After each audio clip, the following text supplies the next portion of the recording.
Si Chun was not just an ordinary student anymore. He was someone who had lived through the end of the world once before, carrying memories no normal person should ever have. He had returned from a ruined future, a timeline soaked in despair, where humanity had already lost almost everything. In that future, the entire world had fallen under the rule of demons, and every corner of civilization had been crushed beneath their power. By the very end, Si Chun had become the last survivor left standing, completely alone in a world that had already collapsed. For years, he kept fighting through endless bloodshed and hopeless battles, until he finally managed to corner and defeat the Demon King himself. But the price of that victory was his own life, because Si Chun destroyed himself together with the Demon King in one final desperate explosion. And then, just as everything should have ended, a blinding white light swallowed his vision completely. When Si Chun opened his eyes again, he found himself lying in the past, inside the familiar dorm room from his old university days. At first, his mind was a complete mess. He stared around in confusion, wondering if this place was some kind of afterlife waiting for him after death. But when he turned toward the window and looked outside, he saw people standing there like everything was perfectly normal, their figures moving through the sunlight as if the nightmare had never happened.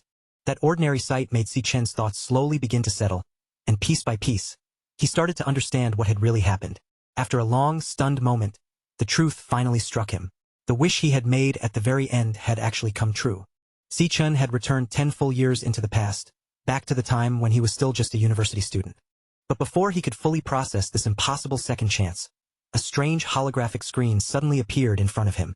The glowing interface announced that Chun had completely integrated the power of gluttony, its words hanging in the air like something from another world.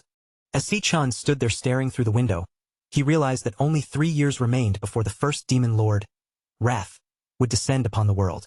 That name alone was enough to make his expression turn heavy, because he remembered better than anyone that this demon lord caused everything that came after. Wrath was the monster who first tore open the gates of hell, and once those gates appeared, the other demon lords entered the human world one after another, dragging mankind into disaster. So Si Chun made up his mind right there. Before Wrath could ever open those gates, he had to find the place where that demon lord would appear and eliminate him first. Pulling himself out of those dark memories, Chun turned his attention to the floating interface beside him, where his personal stats were displayed in clear, glowing text. He stared at it with a frown, wondering whether this was some kind of game-like menu or mysterious system, because nothing like this had existed for him in his previous life. Back then, the only thing he had been able to rely on was his awakened ability, a rare power that only one person out of 10,000 could ever possess. The National Awakener University had been created to gather and train people with that kind of potential. Unfortunately, during Chen's first life, he completely failed to awaken while studying there, and because of that, he slowly became used to being pushed around and bullied. That was exactly why he had just woken up inside the infirmary. All of a sudden, the system opened another panel in front of him, revealing a lightning-type assassin card. The moment Chun saw it, he recognized it as the exact class he had used in his previous life.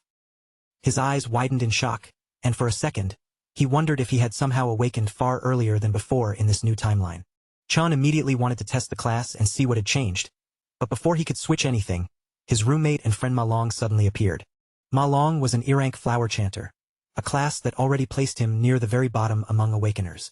The poor guy still had bandages stuck to his cheek, and despite looking hurt himself, he had come all the way over just to check whether Chun was okay. Fortunately, Ma Long showed no reaction to the glowing panels hovering nearby, which made Chun realize that this strange system was visible only to him.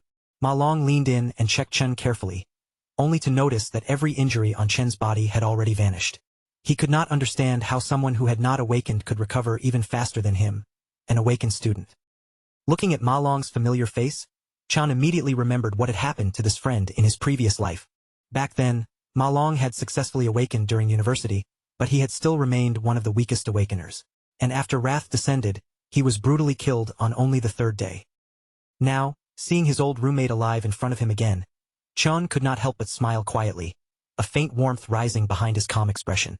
Ma Long then reminded him that their rank test was scheduled for tomorrow, so they needed to start preparing as soon as possible.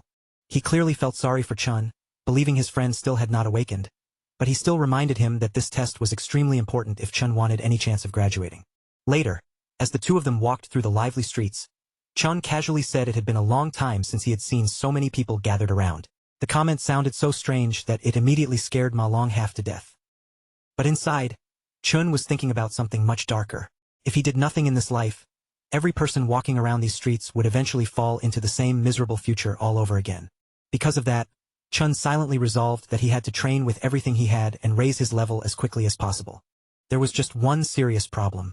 At this point in the timeline, an awakener could only gain experience and level up by killing monsters inside demon lairs. And those lairs were already tightly controlled by powerful guilds, which meant weak students and outsiders like Chun had almost no real opportunity to enter them and grow stronger.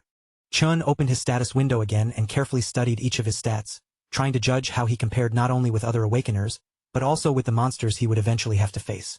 In this world, the government officially divided awakeners into ranks, beginning at E rank and rising step by step all the way up to S class. Chun knew very well that most students at the university were still trapped at E rank, while only a small handful had barely managed to climb into D rank.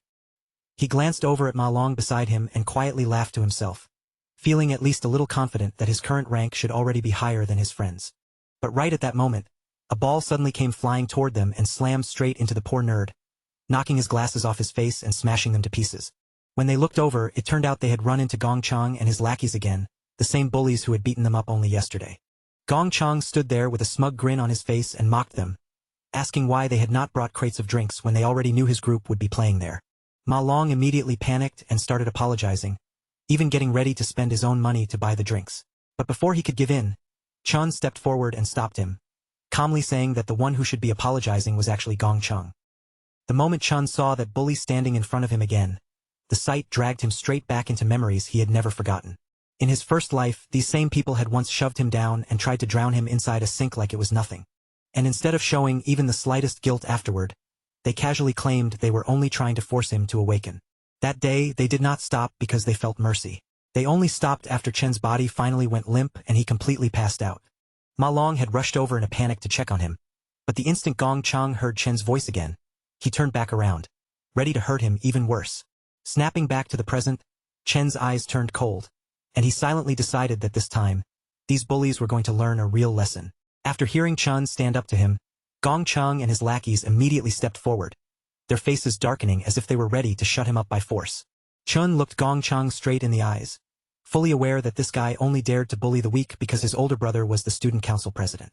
As Gong Chang closed the distance with an arrogant stride, more and more students began gathering around, sensing that another fight was about to break out. The students watching already started feeling sorry for Chun, assuming he was about to get beaten down again just like before. When Gong Chang finally reached him, he leaned in with a threatening look and asked Chun to repeat what he had just said. Chun did not lower his gaze or step back.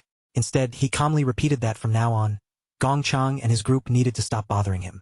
That answer instantly set Gong Chang off. His face twisted with anger, and he threw a punch straight toward Chun without holding back. But this time, Chun only lifted his fist and met the attack head-on, blocking it with frightening ease before forcing Gong Chang backward. For a second, the entire crowd went silent, everyone staring at the scene in complete disbelief. As far as they all knew, Chun had not even awakened yet, and somehow he had just stopped a powerful strike as if it were nothing. The shock on everyone's faces only made Gong Chang more furious, and he immediately rushed forward again, desperate to crush Chun properly this time. Chun stayed perfectly calm as he prepared himself, then silently switched his class into Electric Assassin. Standing nearby, Ma Long could only stare with wide eyes, completely frozen by what he was seeing. At the same time, Gong Chang activated his indestructible demon armor, his body surging with power as he charged in with a heavy strike. But before Gong Chang could even get close enough to land it, Chun flashed forward and smashed him away with a punch wrapped in crackling lightning. The students around them could barely believe what had just happened right in front of their eyes. The so-called weakling everyone used to look down on had just sent the school bully flying with only one punch. Even after taking that kind of blow, Gong Chang still refused to accept defeat. Gritting his teeth, he shouted at his lackeys to jump in and take revenge for him. But after seeing Chun blast him away so easily, those lackeys were already trembling, their courage disappearing faster than they could hide it. Gong Chang forced himself back onto his feet, anger burning through his humiliation, and charged at Chen yet again. But the result did not change at all. Chun struck him down once more, sending him crashing away without giving him the slightest chance to fight back. After watching their boss get crushed again and again, the lackeys finally understood the gap between them and Chen, and they quickly turned around and ran. Ma Long stood there speechless, his jaw practically hanging open as he struggled to accept that the roommate who had been beaten so easily yesterday had suddenly become this terrifyingly strong. Chun, meanwhile, understood something important from the fight. Just like in his previous life, he could enter his assassin state whenever he wanted. And even though he was still only level 1 right now, his current stats were already high enough to deal with low-level awakeners. That meant his present strength had at least reached the level of a D-class awakener. Still, there was one detail Chen could not ignore, and he needed to confirm it for himself. Even after defeating Gong Chang, the system had not given him any sign of leveling up. Curious about that strange result, Chen stepped forward as if he intended to finish the bully completely, making the surrounding students panic as they watched. But just as Chen was about to take things further, Ling Yu, the vice president of the student council, suddenly stepped in and told him to stop. She reminded Chen that even though Gong Chang was the one at fault, the beating had already gone far enough. Ling Yu then assured him that after what happened today, Gong Chang would not dare to come looking for trouble again. Hearing that, Chen finally pulled himself back and chose to let Gong Chang go. As he stepped away, Chen could not help wondering why the student council was so eager to protect someone like Gong Chang. He had only been putting on an act and had never truly planned to kill him, but he still believed bullies like this needed to be punished properly.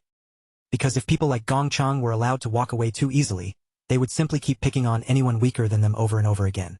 With the matter settled for now, Chen turned and left together with Ma Long. From a distance, Gong Chang's lackeys hid themselves and whispered nervously, agreeing that they should never provoke Chen again. That night, Ma Long tried excitedly to tell their other roommates that Chen had awakened as an unbelievably powerful lightning assassin, but none of them believed him. No matter how seriously Ma Long explained that their once-weak friend had beaten Gong Chang until he could barely fight back, Xiangzhua, an E-ranked nucleus mage, treated the whole thing like a joke. Xiangzhua questioned why Chen was still running around doing ordinary training if he had really become such an incredible awakener, arguing that a true awakener would not need basic physical exercises anymore. Hearing Ma Long insist on it so earnestly, their gamer roommate Xiang Yu casually commented that Ma Long must have taken a pretty serious blow to the head. Xiangzhua kept going, bluntly saying that the four of them were placed in the same dorm because they were the weakest students at the very bottom, and nothing they did would change that fact. He even declared that among the four of them, he was the strongest one, while Ma Long and Xiang Yu were only support chanters. Then Xiangzhua proudly flexed a little, convincing himself that there was absolutely no way Chen had truly become a lightning assassin.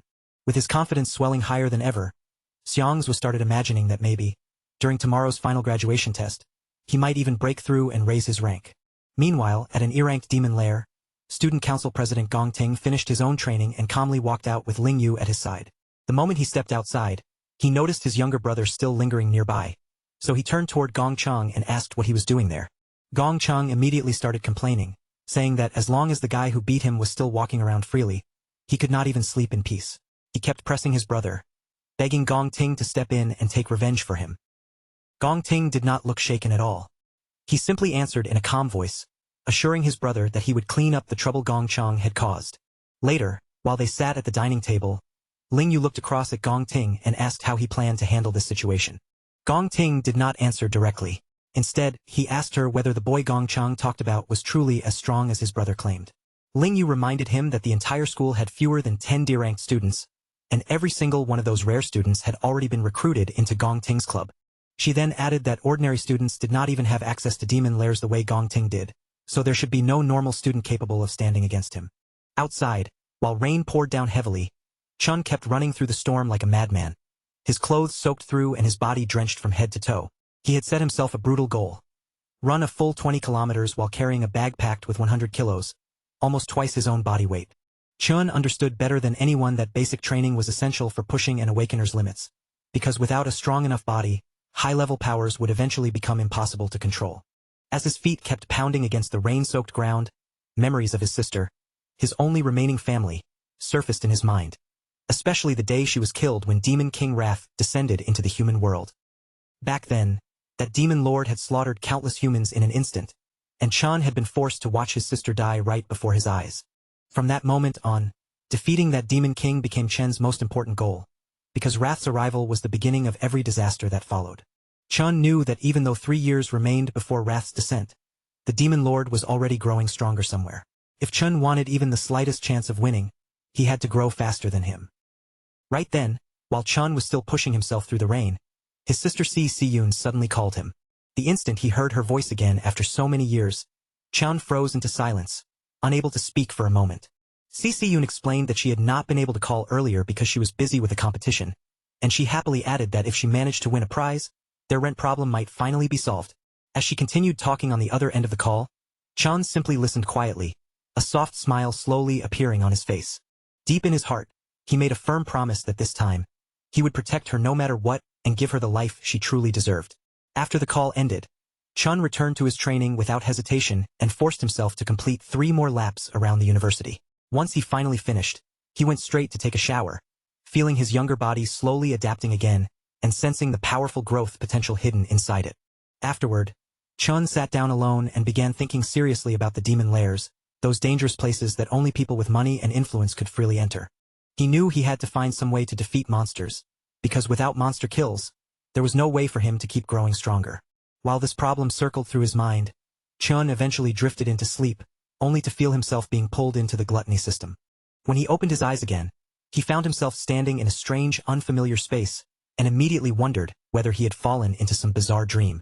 Back in the real world, Ma Long searched around for Chun, confused about where his roommate had suddenly disappeared to. Inside that mysterious space, Chun looked ahead and saw a massive tower rising before him, its huge silhouette standing like a dark wall in the distance. But before he could properly examine the tower, a group of E-rank cloud warriors known as Deathhounds suddenly appeared, as if they had come to welcome him. Chun immediately became cautious, worrying that he had somehow entered a demon lair, and he quickly switched into his combat class. Since the monsters had already appeared out of nowhere, Chun decided there was no point overthinking it yet. He would take them down first and figure out the truth afterward. The Deathhounds turned out to be weak opponents, all noise and no real threat, so Chun cut them down with ease and collected the items they dropped. Before long, Chun reached level 2, and a small smile crossed his face as he wondered if he had somehow gotten lucky and stumbled into a demon lair by chance.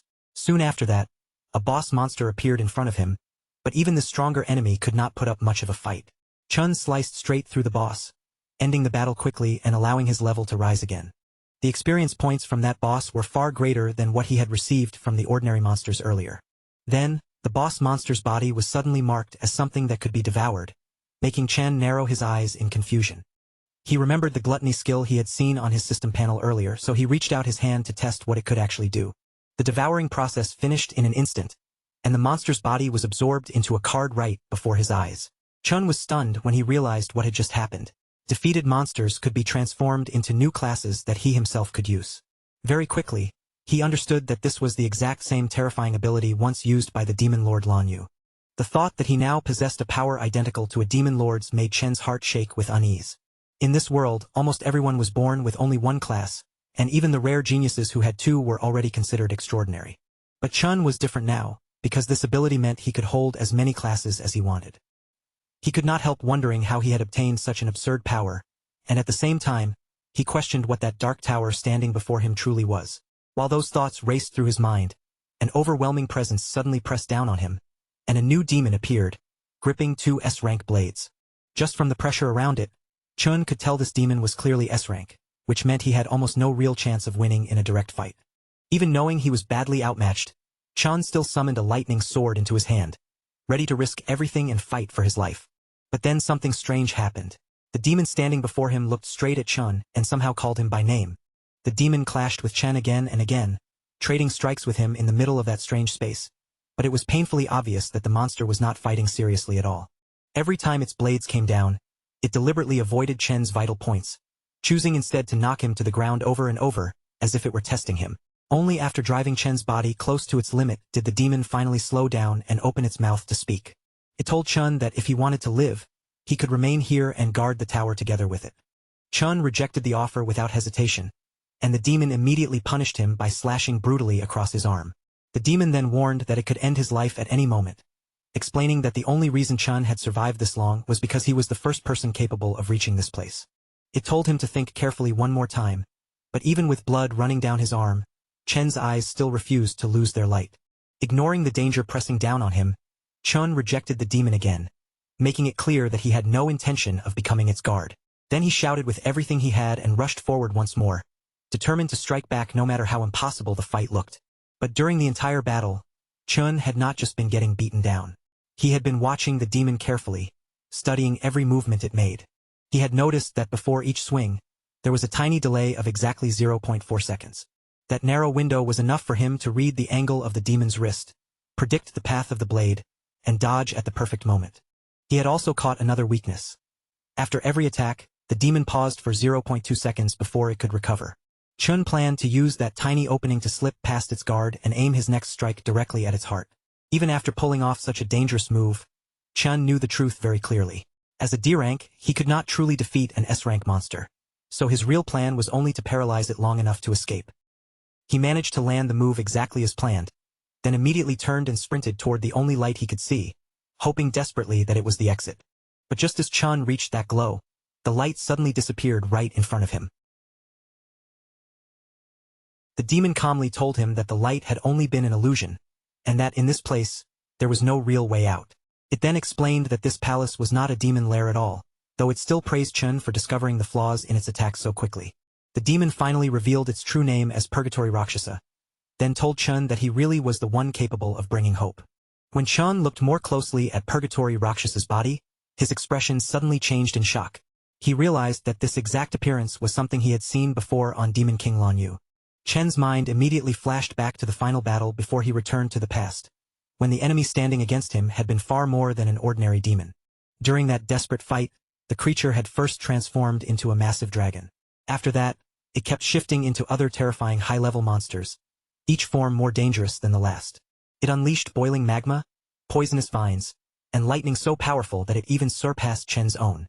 But among all those monstrous transformations, the one that had left the deepest impression looked exactly like the demon standing before him now. Chen suddenly understood something shocking. Every single transformation he had seen must have been part of Demon King Lan Yu's power. And since that power had now been absorbed into him, the Purgatory Rakshasa in front of him was actually a manifestation of gluttony inside his own body. Purgatory Rakshasa seemed impressed by how quickly Chun pieced it together, calmly saying that he was truly worthy of inheriting the power of this entire dimension. Chun frowned at those words, unable to understand what the demon meant by an entire dimension. At that moment, a golden void key appeared in Purgatory Rakshasa's hand, shining as the only thing that could open the path in and out of the giant tower behind it. Purgatory Rakshasa explained that Demon King Lan Yu had once devoured countless powerful monsters, and its sacred duty had been to guard the tower that imprisoned the strongest among them. Now, Purgatory Rakshasa chose to hand that key over to Chen, wanting him to devour those demons, grow stronger through them, and inherit the mission it had guarded for so long. Still confused, Chun could not help asking why a demon would ever choose to help a human. The creature answered that even in the demon world, there were good beings and evil ones, and one vicious monster had slaughtered its entire clan purely for amusement. Since that day, Purgatory Rakshasa had been waiting for a chance to take revenge. Now it believed Chun was the person who could finally fulfill that wish, saying that someone had been right about him being their greatest hope. Chun immediately focused on that detail and asked who that person was. Purgatory Rakshasa did not give him a direct answer, only saying in a mysterious voice that every answer he wanted was waiting inside the tower. Then, with what sounded like its final words, Purgatory Rakshasa offered all of its remaining energy to Chun. In exchange, it told Chun that he had to become the strongest human on the planet, because devouring every wild beast sealed inside the tower would never be easy. Each of those intelligent creatures would be a massive challenge to defeat, and Purgatory Rakshasa gave one final warning. Only someone with an unshakable hunger to grow stronger deserved its power. That hunger, it said, was the drive Chun would need if he truly wanted to kill every demon king in existence. After saying this, Purgatory Rakshasa's body turned into a blazing sphere of energy, burning brightly as it moved toward Chun to be absorbed. The moment Chun absorbed it, his level shot up 8 times in a row, and he also obtained 2 of Purgatory Rakshasa's swords. Without the slightest hesitation, Chun accepted the mission and promised to carry out the fallen warrior's final wish. Along with the massive increase in his stats, Chun also unlocked the power to control gravity and absorb strength from the bodies of dead humans and demons. The next morning, Chun slowly opened his eyes and found himself waking up inside his dorm room, as if it were just another ordinary day. A loud voice suddenly rang through the room, making him jump up. His roommates were already getting ready and hurried him to move faster if he did not want to be late for school. When Chun looked down and realized his body was completely unharmed, he could not help wondering whether everything he had just experienced had only been some strange dream. But the newly updated stats leave no room for doubt. What he witnessed wasn't a dream, a hallucination, or some trick of his exhausted mind. Every impossible thing he saw had really happened. After shooting all the way from level 2 to level 10 in a single night, he can't help staring at his own status with growing curiosity. If his level changed that much overnight, then what rank does that make him now? Right as he is caught up in that thought, his roommate starts teasing him from the side, clearly not planning to let the moment pass quietly. The roommate brings up how, just the night before, someone had been shamelessly hyping him up, going on and on about how cool he looked and how terrifyingly strong he had suddenly become. Across the room, Ma Long quietly peeks over with the most innocent face he can manage, pretending this conversation has absolutely nothing to do with him. Either way, his roommate pushes him to prove it during the ranking test. After all, that test will decide who truly has the strength to keep calling himself the dorm king. On their way to school, the self-proclaimed dorm king walks with his chest puffed out, proudly explaining to his friends that every rank is actually split into 3 separate levels. So even if all of them are technically E rank, he makes sure everyone knows he is at least a respectable mid-E rank. In his mind, that already puts him far above the bottom-tier weaklings, and he struts around like the gap between each level is some massive, uncrossable wall. Getting more and more fired up by his own words, the guy confidently declares that he feels unbelievably powerful today, almost certain that he must have climbed another level since the last assessment. Ma Long, already irritated by all the bragging, tells our boy to stop messing around and just go all out today. At the very least, he wants him to secure a D rank, if only to finally make that noisy dorm king close his mouth. Before long, the boys arrive at school, where crowds of students have already gathered for the ranking ceremony, everyone standing around with tense faces and nervous energy in the air. Then the bullies make their entrance, walking through the campus like they own the place, throwing insults at anyone unlucky enough to meet their eyes. The dorm king's proud expression vanishes almost instantly when he spots them, his confidence draining from his face like someone flipped a switch. But strangely enough, the bullies don't keep that fearless attitude for long either. The moment they notice who is in front of them, their own courage disappears. Without the slightest hesitation, they lower their heads and bow respectfully toward Big Brother Chun, acting as if they have just run into someone they absolutely cannot offend. Seeing that reaction, his roommates slowly begin to piece things together. Maybe all the wild things Ma Long had been saying weren't complete nonsense after all. Our boy doesn't even bother giving the bullies much attention. He simply ignores the commotion and continues minding his own business as if none of it matters. But then another student steps directly into his path. It is Jian, a student council officer who carries himself like the school's personal law enforcer, and he gives Chen a warning with an overly polite tone. Jian makes it clear that the student council president personally sent him here to punish the person who dared to lay hands on his precious younger brother. The second Chen's friends hear that. They scatter almost immediately, slipping away and hiding like they want no part of what is about to happen. They are clearly terrified of Jian, the enforcer known for handling the president's dirty work. Chen's roommates can't understand why a dangerous D-rank monster like him would suddenly be aiming his hostility at Chun. Jian steps in close, invading Chen's personal space without holding back. With a smug look, the president's loyal follower boasts that his sense of smell is so sharp, he can judge exactly how powerful someone is just by standing near them. And according to him, what he smells from Chun right now is nothing impressive at all. Just the scent of a weak, miserable loser. Instead of getting angry, our boy looks more amused than offended. Without even pausing, he throws the insult right back at Jian.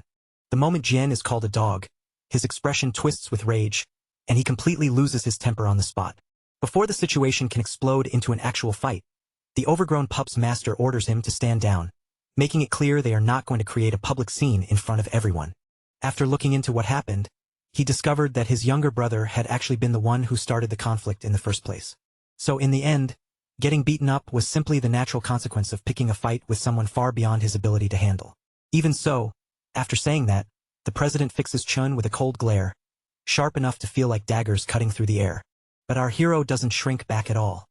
He meets that pressure without the slightest hint of fear, completely untouched by the threat in the president's eyes. Just then, a professor steps forward and announces that the rank assessment ceremony is officially beginning. He instructs every student to come forward when their name is called. Hearing the announcement, the president tells his lapdog that they are leaving. In his mind, this was only a one-time incident, and after being warned, Chun surely wouldn't dare cause trouble again. High above the crowd, a man watches the ceremony with interest and asks the vice president why she came to observe the rankings today. With a curious glance, he wonders if some particular rookie has managed to catch her attention.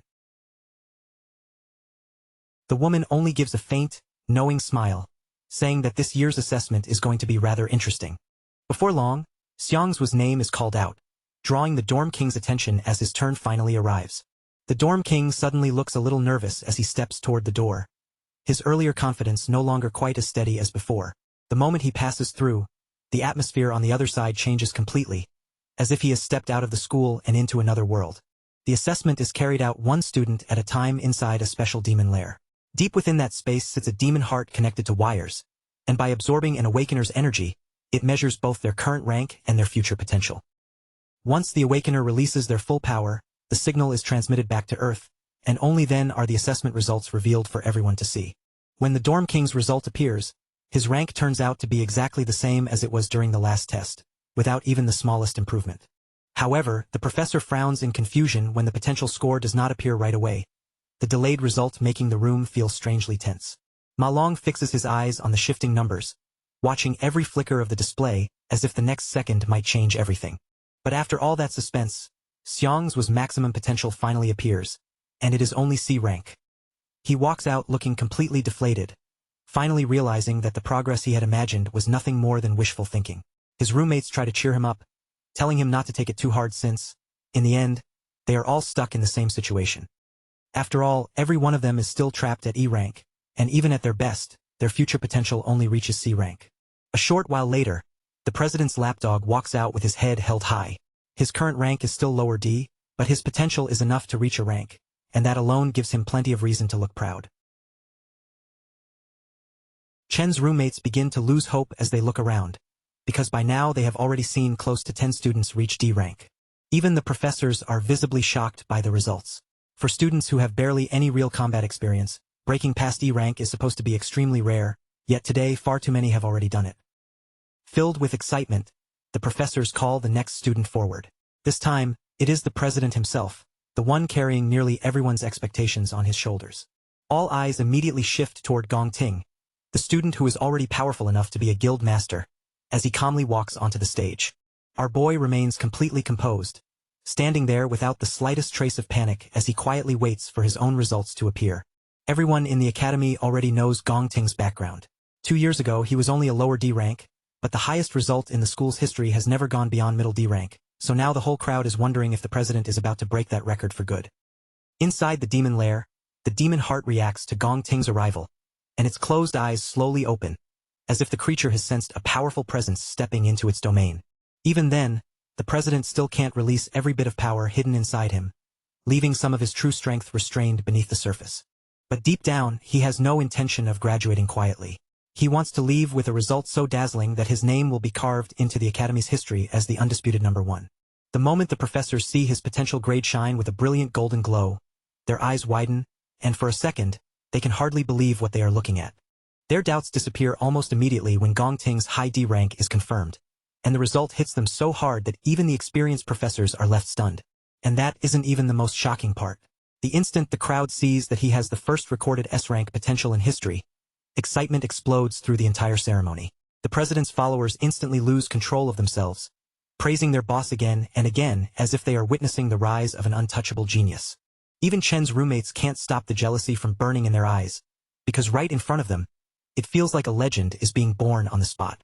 The professors exchange serious looks and quickly come to the same conclusion. News this important has to be reported to the Academy administration right away. A precious S-rank candidate like this must be protected and nurtured with extreme care, and they absolutely cannot allow someone with that kind of potential to leave the country. On top of everything else, Gong Ting is also the youngest student in the Academy to become involved with a guild, which means their school's name is practically guaranteed to dominate every headline. Watching everything unfold from above, Principal Yuan Long finally understands that Vice President Ling, you must have already known about Gong Ting's incredible potential. That explains why she personally came to observe the ceremony today instead of simply waiting for the official report like everyone else. But then she makes the situation even more intriguing by revealing that Gong Ting is not the only student she came here to watch. Aside from the flashy student council president, there is another student who has caught her attention even more deeply, and almost as if the timing has been arranged, that exact student is the next person called forward onto the stage. Jian suddenly gets a nasty idea and turns his attention toward the mysterious urban legend, mocking him with a grin and telling him not to embarrass himself by ending up as E-rank trash like his roommates. He sneers that if Chun really produces that kind of result, the whole group will become a complete laughingstock, adding that people like them are already a disgrace just for showing up at such a prestigious event. Long immediately steps up for his friend, refusing to let Jian's words go unanswered, and boldly declares that Chun is about to shock every single person watching. The entire crowd falls into tense anticipation, their eyes fixed on Chan as they wait to see whether the rumors around him are real or just empty noise. Chun finally steps into the demon lair, and the instant he approaches, the demon heart seems to sense an overwhelming pressure closing in on it. At that moment, our hero remembers that for an awakener, the best path toward a secure future is to join a powerful, high-ranking guild. and he knows that the only real way to reach that kind of future is to perform exceptionally well during the graduation combat assessment. During that assessment, every candidate has to choose their own teammates and build a full 10-person squad. The squad that finishes in first place will be recruited directly into the nation's top-tier Imperial Guild, which makes the true purpose of this test clear to every student present. Meanwhile, Jian is already busy recruiting, proudly bringing another low-tier D-rank student over and introducing him to his boss. He confidently announces that their party is now complete, explaining that they have already gathered all the D ranks along with the president's brother. So in his mind, there is absolutely no way they can lose first place. Jian understands the reality of this assessment very well. The strongest students will naturally gather together to create the most powerful party, while the weakest are forced to cling to one another. That turns the whole assessment into a cruel survival of the fittest battlefield, where anyone without enough strength can be pushed aside and eliminated without mercy. After some time passes, Long starts to grow uneasy, because the display screen still has not changed, and the silence around the result only makes the weight feel heavier. The crowd quickly jumps to the worst conclusion, whispering that Chun must be so weak that the system cannot even detect his presence properly. Jian then turns to Ting and says there is no point in staying any longer, claiming the remaining students are nothing but trash and that watching them would only waste their time. But right as they are about to leave, the screen suddenly flickers, and the words high D rank appear, throwing the entire crowd into instant chaos. Shock spreads through the room like a wave, with students and teachers alike staring wide-eyed at the unexpected result. Even the president and the members of the student council are visibly shaken, their faces showing clear disbelief at what the machine has just revealed. Before anyone can fully process it, the system suddenly detects another strange shift in the evaluation results.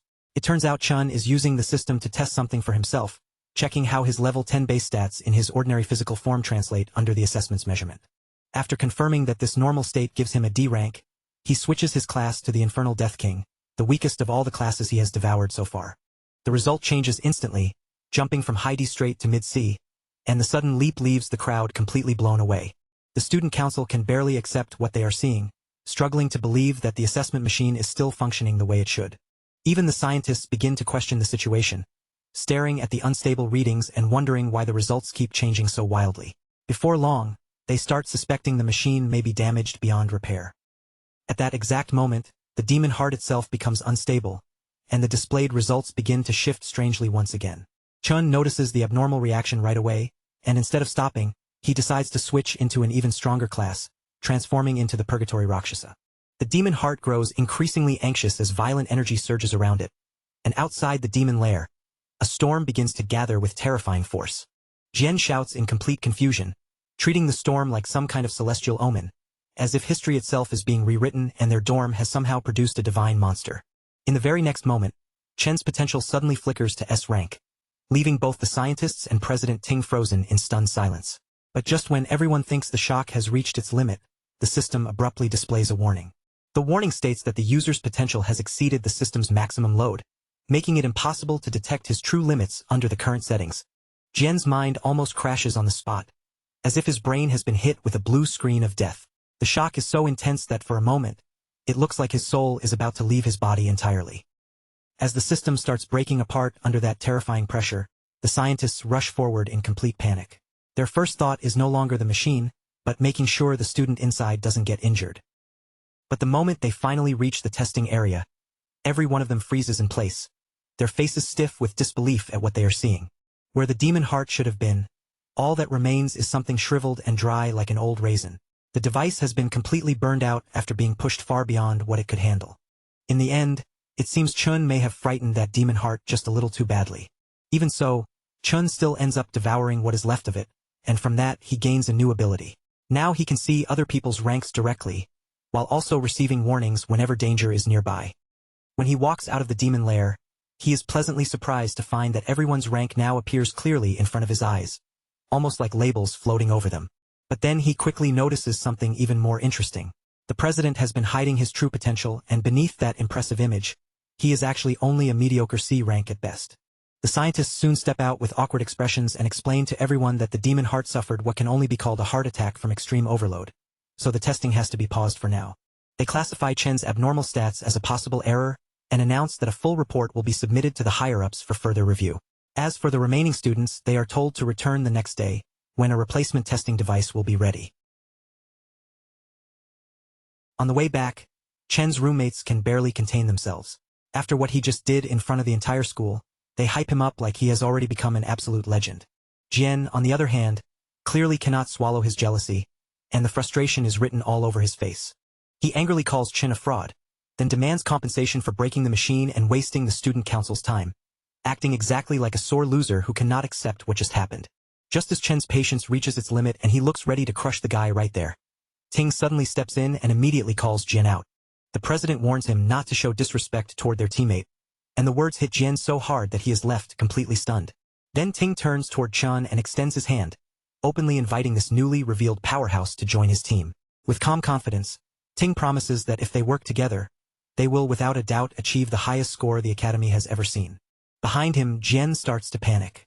He knows that if Chen joins, someone will have to be removed from the team to make room, and that decision will definitely create trouble with the brothers. Jian understands better than anyone that joining Ting's team is practically a guaranteed ticket to first place. That only makes him wonder what exactly is so special about Chen, especially when others couldn't buy their way onto the team no matter how desperately they tried. For the sake of the situation, Jian forces himself to swallow his pride. He slowly welcomes Chen onto the team and places a hesitant hand on his shoulder, even though his expression looks anything but sincere. Chen immediately slaps Jian's hand away without the slightest hesitation, making it clear that he has absolutely no interest in joining them. That answer makes Jian break into a nervous sweat, while Ting stays silent, watching Chen closely without saying a word. Unable to hold back, Jian snaps at Chen and tells him he has no idea what kind of opportunity he is rejecting. Their team is easily the strongest in the entire school, and everyone knows it.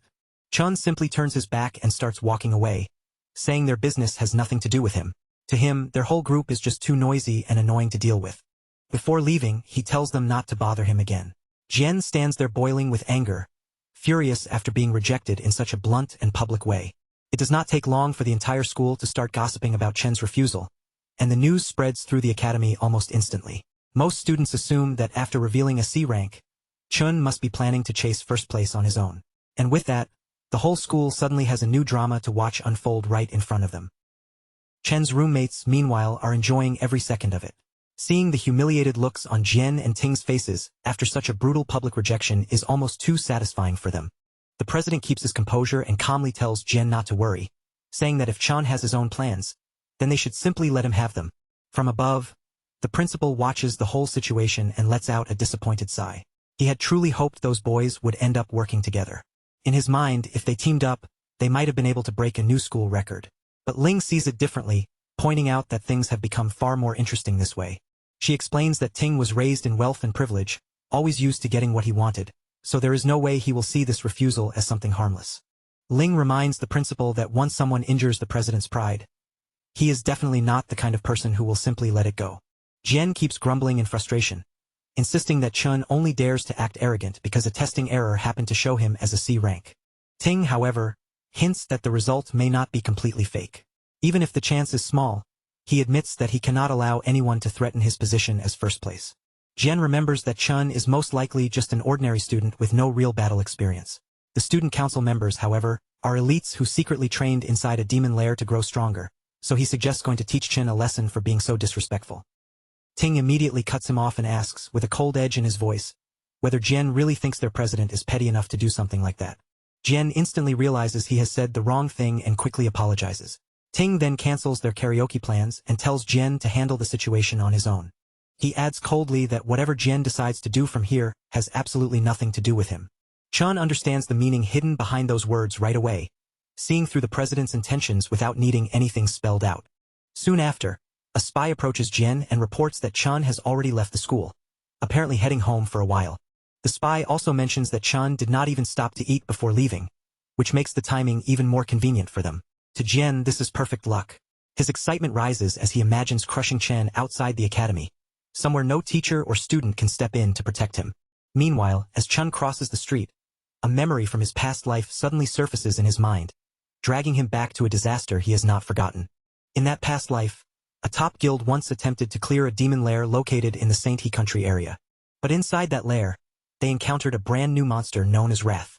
That creature wiped out the entire elite team so completely that they never even got the chance to fight back. After that, the monster escaped into the human world, spreading destruction everywhere it went and causing massive damage on a terrifying scale. Although Chen's memory of the incident is still blurry, His goal is clear. In this life, he is determined to locate that same demon lair before everything repeats itself. To begin putting that plan into motion, Chun first needs a large amount of money, so he heads straight for the Mithril Monster Exchange Center. He remembers very clearly that in the future, this exchange center will rise into the largest trading hub in the entire country, making it the perfect place to start. In this world, an awakener's strength isn't measured just by skill or power. It's deeply tied to the quality of their weapons and gear. That's why the Mithril Monster Exchange Center is so crucial. It's the ultimate hub for buying, selling, and upgrading the tools that define a fighter's real strength. Chun, however, isn't here for prestige or to admire rare weapons. He sees the center as a simple, fast way to earn some cash before moving on to bigger, more important plans. He steps inside and casually places a few monster fangs on the broker's counter. The broker leans in, scrutinizing them with a suspicious glare, clearly questioning how a mere student could have come by such items. "Where did a student like you get these?" the broker asks, still doubtful. Chun responds calmly, saying they dropped from a monster he defeated earlier. The broker's eyes widen in disbelief.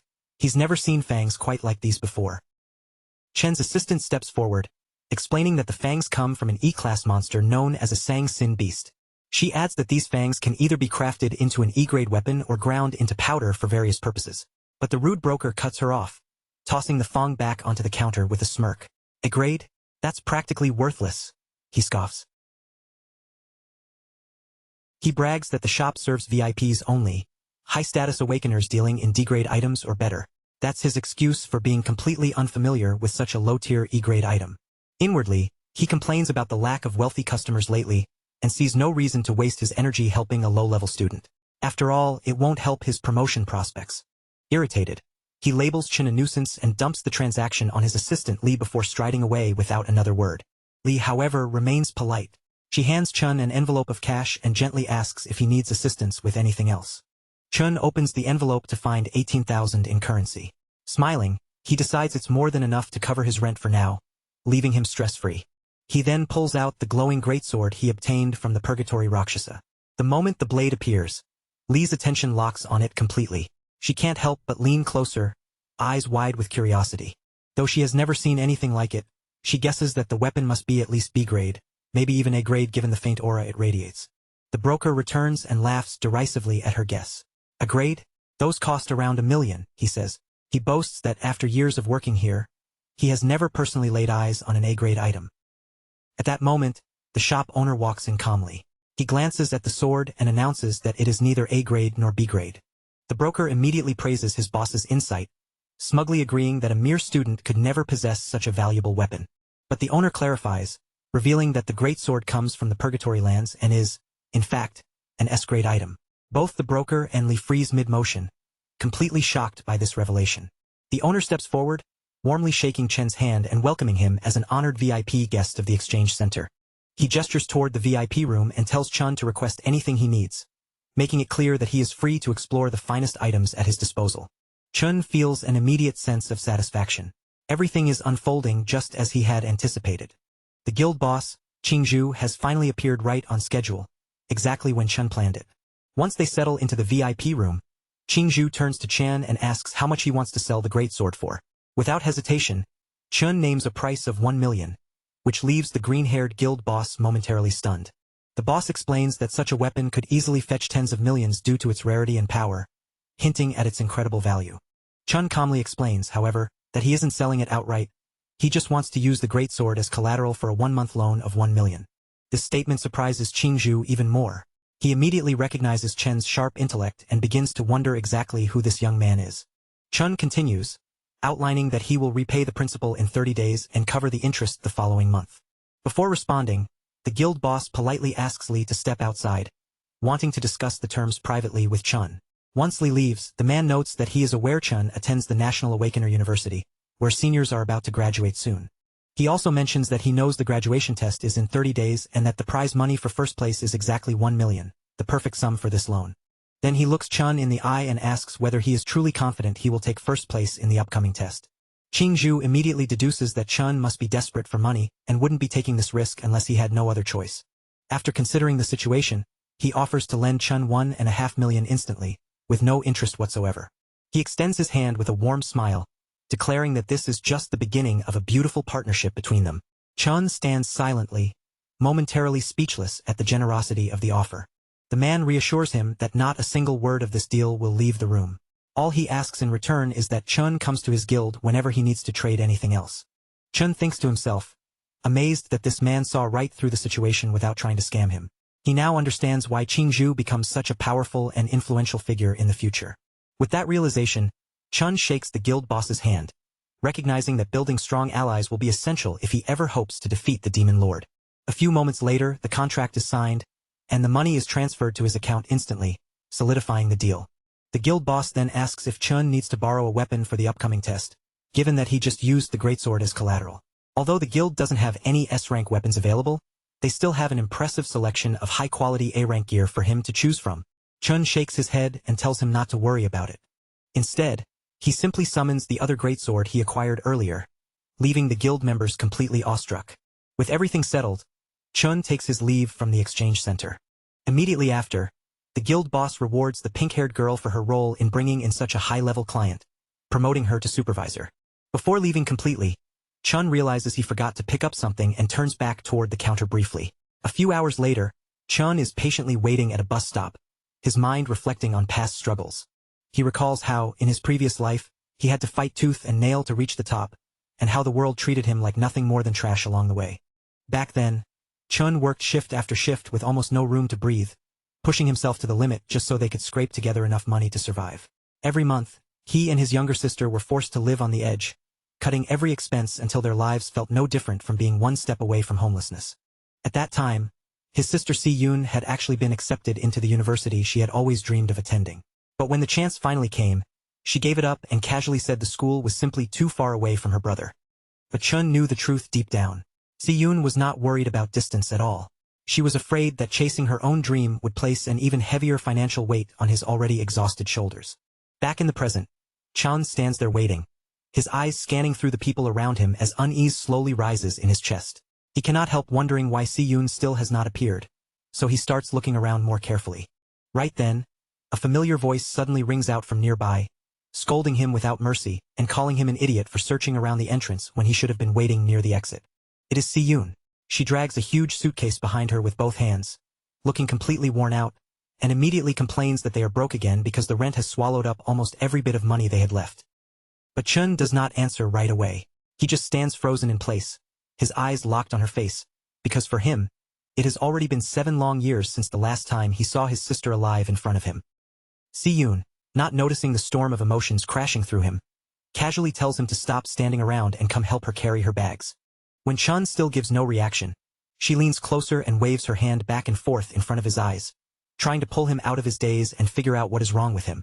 Then, before she can say anything else, Chun suddenly rushes forward and wraps his arms around her tightly, holding her so firmly that Si-yoon is completely caught off guard. After a few stiff and awkward seconds, Si-yoon finally starts poking him hard in the sides to force him to let go, grumbling that he is squeezing her so much she can barely breathe.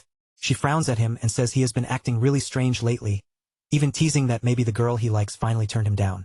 Chan, however, only brushes it aside, refusing to explain what is truly going on inside him. Soon after, the two of them begin walking side by side, with Si-yoon pulling her suitcase along, while she keeps talking non-stop about her exams and everything that happened recently. Chun listens to every word with quiet happiness, his gaze softening as he walks beside her. In his heart, he makes a silent vow that in this life, no matter what happens, he will never allow anything terrible to reach his sister again. Meanwhile, in another part of the city, a dark alley sits heavy with silence as several thugs hide in the shadows, waiting for their chance to strike. After confirming that Chun will definitely pass through this area, their leader Jin orders his men to keep their heads down and stay hidden until the target arrives, so they can all rush him together in one ambush. A twisted grin spreads across Jin's face as he thinks about Chun, and in his mind, he swears that this time he will make Chun pay properly for everything he has done. One of the thugs hesitates and asks nervously whether they might get into serious trouble if the situation goes too far. The Cloud Assassin coldly replies that at first, he only planned to teach that guy a small lesson, but after their recent encounter, his anger has burned far beyond that. Remembering the humiliation Chen forced him to swallow, Jian tells his goons not to take all the fun for themselves. He wants to personally deal with Chun and give him a lesson he will remember for the rest of his life. Jian keeps bragging to himself that he is the greatest cloud assassin around, almost drooling as he imagines Chen's face twisting with fear and despair once he finally corners him. As Chan and Si-yoon continue walking together, Si-yoon glances at him from the side and points out that he has been acting off lately, wondering aloud if the pressure from exams has started getting to him. But almost immediately, she waves it off with a teasing tone, saying that a weakling like him should not think too deeply about things that are too heavy for his little brain. Then she reminds him of the very advice he once gave her. No matter what kind of trouble comes, they just need to keep moving forward and leave the rest to fate. Wanting to cheer him up, Si-yoon suddenly starts singing a motivational song in a bright, playful voice as the two of them step deeper into the alley. Chun feels a small warmth in his chest, pleasantly surprised that Si-yoon can notice even the slightest change in his mood. Still, he also realizes that she has no idea he has awakened new powers, let alone gained the wealth to change their lives. When Chun answers with calm confidence and tells her he is completely fine, Si-yoon narrows her eyes a little, wondering whether this is really reassurance or just his stubborn male pride talking. Si-yoon shakes her head with a faint smile, quietly thinking to herself that her brother really does seem to be growing into a man at last. Behind them, one of the thugs carefully follows at a distance, then leans toward Jen and reports that their target is not alone. Chun is walking with a girl. Instead of being bothered, Jen becomes even more excited. His eyes light up as he remembers that this alley has no cameras, meaning they can act freely without worrying about being caught. But Chun instantly senses the malice creeping up behind them. Without even needing to turn fully, he realizes these are the same pieces of trash from the student council. Keeping his expression steady, Chun takes out a pair of wireless earbuds and gently places them into Si-yoon's ears. He tells her to listen to a song he has started enjoying recently, making his voice sound casual, so she will not notice the danger closing in behind them. Si-yoon is a little surprised, since Chen almost never listens to music, but she accepts it anyway, thinking that maybe this is a chance to understand the strange new side of her brother a bit better. Only after the music begins to cover her ears does Chun slowly turn around. His eyes sharpen like blades as he stares down the scumbags advancing toward them.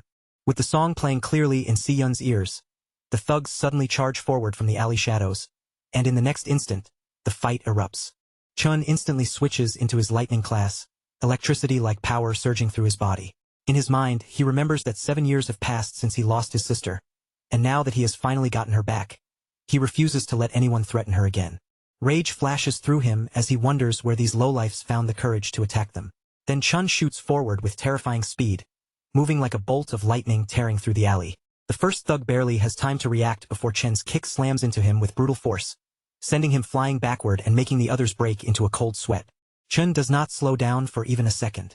He charges power into his fist and punches 3 attackers one after another, then closes in on the 4th and finishes him with a vicious knee strike. One of the remaining goons somehow gathers the courage to rush in and attack, but Chun simply reaches out and catches his hand. With almost no effort at all, Chun crushes and snaps it as easily as breaking a piece of dry spaghetti. The thug screams in agony, clutching at his ruined hand, but Chun gives him no chance to recover and drives a heavy punch straight into his nose. Watching his men get tossed around like they are nothing, Jen freezes where he stands, his confidence crumbling as he wonders how Chun could have suddenly become this strong. But Chun still does not stop. He keeps throwing punches left and right, knocking down anyone who gets in his way while steadily forcing his way toward the Cloud Assassin. When Chun finally reaches him, Jen stiffens and desperately tries to convince himself that he is still the strongest assassin alive. Jen shouts that he cannot possibly lose, but Chun answers with action instead of words, smashing him with a devastating punch that rips him out of his delusion and sends him flying. Chun immediately rushes after him, giving Jen no breathing room, and unleashes a brutal chain of punches that knocks several of his teeth loose. The Cloud Assassin rolls violently across the ground, his body scraping through the alley before he finally crashes hard into a wall. When Jen struggles to lift his head, the first thing he sees is Chun standing right in front of him, staring down at him with the terrifying pressure of a demon. Chun stands over the defeated Jen, looking down at him like he is nothing more than garbage on the ground. In a cold voice, he reminds this piece of trash that he already gave him a warning before and told him clearly to stay away. His gaze cuts straight through Jen, sharp enough to feel like it is staring into the man's soul. Then Chun asks whether brainless scum like him cannot even understand the most basic words when another human being speaks. By this point, Jen is beaten so badly that he barely even looks like the arrogant assassin from before. His legs have gone completely numb, and half the bones in his body feel as if they have been shattered beyond repair. Only now does Jen finally understand that he picked a fight with the absolute worst person possible. Broken and terrified, he can barely move his mouth as he forces out a weak, pathetic apology. Chun does not let him keep talking. He grabs Jen by the collar, yanks him close, and presses a cold dagger right against his face, instantly choking off whatever excuse he was trying to make. As Jen stares into Chen's eyes from that close, the so-called top assassin finally sees the truth with perfect clarity. There is no fear in Chen's eyes, and not even the slightest hesitation to kill. That kind of pressure is impossible for an ordinary high school student to have. Jen's mind trembles as he wonders what kind of nightmare a person must have lived through to become someone as terrifying and monstrous as Chun. With cold malice dripping from every word, Chun tells the broken boy to carve this warning into his memory if he does not want to experience this nightmare a second time. He makes it clear that if they ever try anything stupid again, he will not hesitate for even a second to tear them apart. Then, to drive the warning even deeper, Chun adds one final condition in an even colder voice. If they so much as come within a mile of his sister, Chun will gladly track down every person connected to them and erase them one by one.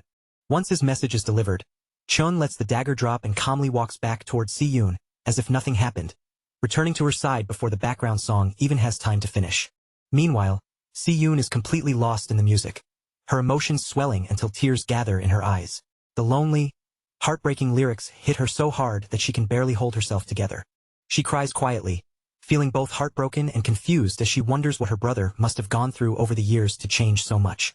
For a moment, she even questions whether the support she gave him back then was never truly enough. After wiping at her tears, Si-yoon suddenly turns around with fresh determination, ready to give Chan a proper scolding for making her worry like this. But the words catch in her throat before she can finish. The moment her eyes land on the gift in Chen's hand, she freezes on the spot. Right there in front of her is the shiny gold-plated pen she has always dreamed of owning, gleaming beautifully, as if it has been pulled straight out of her imagination. Si-yoon's face instantly turns bright red, and excitement floods through her so intensely that she almost forgets how to speak. She can hardly believe Chun actually bought her the newest holographic magic pen, especially when that single item costs even more than their entire monthly rent. Her adorable reaction immediately melts Chen's heart. Just from the look on her face, it is obvious that she does not want to return it at all, even though giving it back would be the sensible choice when they are still so far behind on rent. Chun quietly clenches his fist behind his back, making another vow deep inside. In this life, he will protect that smile no matter what, and he will make sure Si-yoon gets into the dream school she gave up before. Later, back at home, Si-yoon spends hours happily playing with the pen, tracing glowing holographic drawings through the air as light dances around the room. Chun sits nearby, quietly eating a bowl of homemade ramen she prepared for him. As he watches how much she loves the gift, a genuine warmth settles in his chest. Still, reality soon catches up with Si-yoon. Even while she loves the pen, she cannot help worrying that Chun spent so much money on her when they still have not even covered next month's rent. Chun only gives her a proud, reassuring smile and then reveals something she never expected. Their rent for the entire year has already been paid in full. He casually claims that a small business venture with a friend has been making a lot of profit lately. But Si-yoon is far too sharp to accept that so easily, and she immediately shoots him a suspicious glare. From the look in her eyes, it is clear that she is not buying this unbelievably convenient business story for even a second. Even so, she decides not to press him any further. After all, she can barely remember the last time she saw her big brother laughing this openly and freely. So instead of interrogating him, Si-yoon gently pats him on the shoulder and gives him one simple request. Whatever secret side hustle he has gotten himself involved in, he just needs to promise that he will not push himself until he burns out. Meanwhile, at a quiet aquarium, Student Council President Ting stands with his cousin and shares a piece of shocking news with her. According to the best doctors in the city, their top assassin has been injured so severely that there is basically no hope of recovery. More than half the bones in Jian's body are shattered beyond repair. The fact that he fought Chun at all was already unexpected, but the terrifying condition he ended up in afterward is even more unbelievable. His cousin reacts with a chilling lack of concern. Instead of caring about Jian's fate, her only disappointment is that the number of elite graduate students joining his team has now gone down. But President Ting is just as ruthless. He brushes the loss aside without the slightest pity, saying he will probably perform even better without some useless NPC dragging him down. At that moment, their uncle speaks up as well, a man who also holds the position of the Academy's Director of Employment. Director Gong Xian calmly begins giving his official report, laying out the results of his investigation into Chen's recent actions. His detailed investigation into the chaos at the ranking ceremony has finally reached a conclusion, and the evidence leaves no room for argument. The result is undeniable. Chen's true ranking is actually higher than Student Council President Ting's. That revelation hits the former top student like a sudden shock, catching him completely off guard and freezing his confidence for a moment. Director Gong Xian then offers him a stern warning. He reveals that Ting's father has personally asked a vice chairman of the alliance to evaluate Ting's performance in the upcoming combat exam. Because of that, Ting has to make sure he shines brighter than everyone else. Still, in case he somehow fails to secure the spotlight, the director presents a backup plan. The green-haired girl, who also happens to be his uncle's favorite niece, will join Ting's team to make sure they secure first place overall. But the arrogant student council president rejects the offer immediately, without even taking a moment to think it over. He proudly claims that during the initial assessment, he did not even use a fraction of his real strength. Completely convinced of his own superiority, President Ting assures them that he alone is enough to dominate the entire academy. Back at the academy dorms, Chun washes himself off after finishing another brutal daily training session, a grueling 100-mile run while carrying a heavily weighted backpack. His mind is locked onto a single goal now. He has to win the $1 million prize waiting at the end of the upcoming graduation exam. That prize is his only real chance to keep his deal with Qingji from the Mithril Guild and build a profitable trade relationship that benefits both sides. With only a few short weeks left before the major exam arrives, Chun finally lies down in bed, letting his exhausted body rest while his focus remains fixed on what comes next. But Chun does not lie down just to rest his tired body. Even in sleep, he plans to keep pushing forward, grinding relentlessly without wasting a single moment. As his consciousness sinks into his demonic lair, Chun finds himself standing before Demon King Lan's enormous void tower, its dark structure rising high above him like a monument from another world. Without the slightest hesitation in his steps, he moves straight toward it, climbing the long and oppressive staircase that stretches all the way up to the tower's entrance. Previously, when Chun used his Gravehound King class for his first assessment, the result had landed at a respectable mid-C rank. But things were completely different with his Abyssal Fiend class. Its raw power was so overwhelming that it completely overloaded the Academy's normal rating system. Even the Demon Heart itself could not properly measure it, as if the class's true potential was far beyond what its classification could handle. Because of that, Chun realizes there is only one clear way to accurately judge the strength of his remaining classes. He has to unlock the Void Tower and test their destructive power directly in real combat, where numbers and ratings can no longer hide the truth. As Chun steps inside the tower, curiosity burns in his eyes. He cannot help wondering what kind of brutal and nightmarish trial this place is about to throw at him. But the instant he sees what is waiting beyond the entrance, his eyes widen in complete shock. In the blink of an eye, Chun is transported into a strange dimension, suddenly standing on the surface of a massive white planet, suspended in the middle of space. The moment he tries to take his first step, his body buckles under the pressure, and he drops to one knee, barely managing to keep himself from collapsing completely. This place is known as the Fallen Star Wastes, where gravity is 10 times stronger than on Earth, and Chun can feel that crushing weight pressing deep into his bones. When he turns back, the entrance to the tower has already vanished behind him. Chun immediately understands what that means. The only way to reopen the exit is to defeat the boss, so he has to adapt fast before any monster gets the chance to ambush him. Unfortunately, a phantom lion prowling nearby has no intention of giving him that time. With danger closing in and no other choice left, Chun instantly switches into his lightning class. The phantom lion lunges at him with terrifying speed, but Chun narrowly slips away at the last second and drives his blade straight into its shoulder. The beast roars furiously from the pain, yet the attack fails to cause serious damage because Chen's strike misses the vital points. Chun quickly realizes the problem. Under this crushing gravity, even his attacks have become slow, awkward, and sloppy, just like his movements. Before he can properly recover, the phantom lion easily forces him to the ground and pins him down, lowering its jaws as it tries to tear a bite out of him. That moment makes the difference painfully clear. These monsters have already adapted perfectly to the extreme gravity, while Chun is still struggling just to move.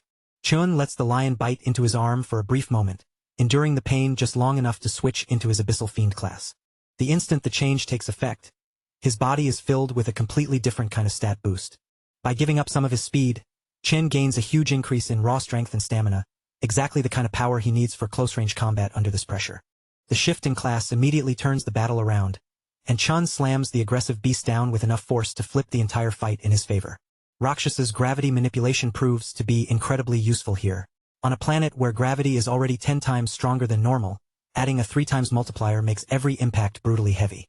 The phantom lion roars in rage and struggles beneath him, but Chun shows it absolutely no mercy, crushing the beast straight down into the ground. After finally defeating it, Chun collapses onto the floor and sprawls out on his back, trying to catch his breath under the crushing weight of the planet.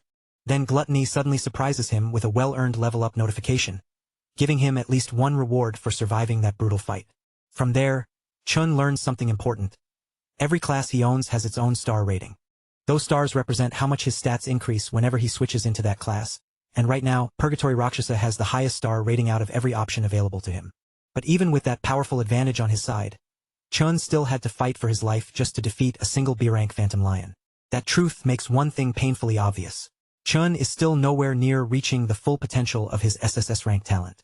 To make the situation even more frustrating, he notices that gluttony does not even give him the option to absorb the creature he just defeated. And since the exit still has not appeared after the Phantom Lion's death, Chun realizes this monster clearly was not the floor boss. Then, without warning, a massive door suddenly opens behind him. From within the darkness beyond the doorway, dozens of glowing eyes slowly appear, all staring directly at him. Reality crashes down on Chun all at once. The effort it took to defeat just one Phantom Lion was nothing compared to the nightmare that is about to come next. Countless B-rank monsters pour out through the door, rushing at him from every direction as claws, fangs, and bodies swarm over him all at once. Only now does Chun truly understand what Rakshasa was trying to warn him about. The demon had already told him that the tower was filled with merciless beasts, and that every step forward would be paved with endless pain and suffering. But Rakshasa had also made it clear that Chun had to endure all of it if he wanted to adapt, survive, and grow stronger.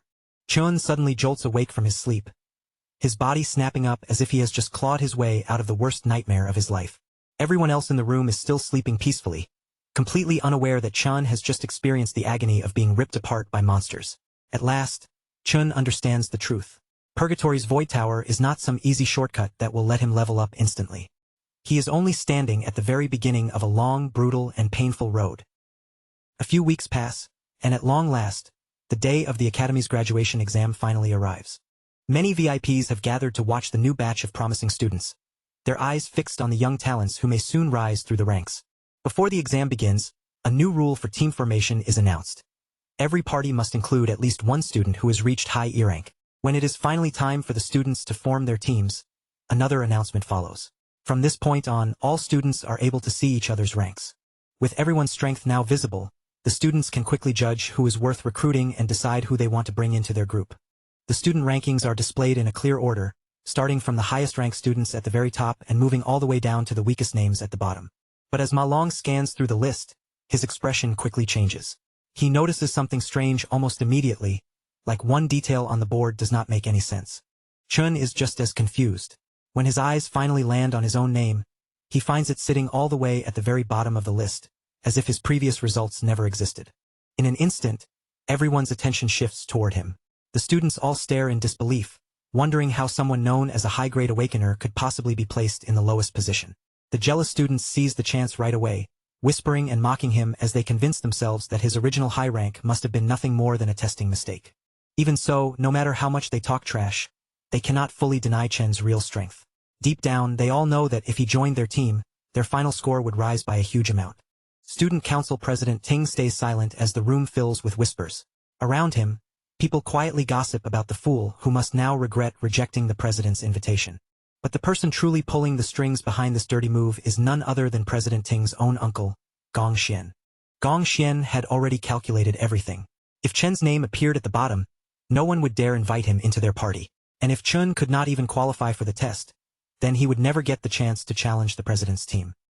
A few hours earlier, the entire classroom had practically swarmed around President Ting, begging and pleading for the chance to join his team. They showered him with praise, trying every flattering line they could think of. But Chang shut them down coldly and made it clear that their team only had room for one more person.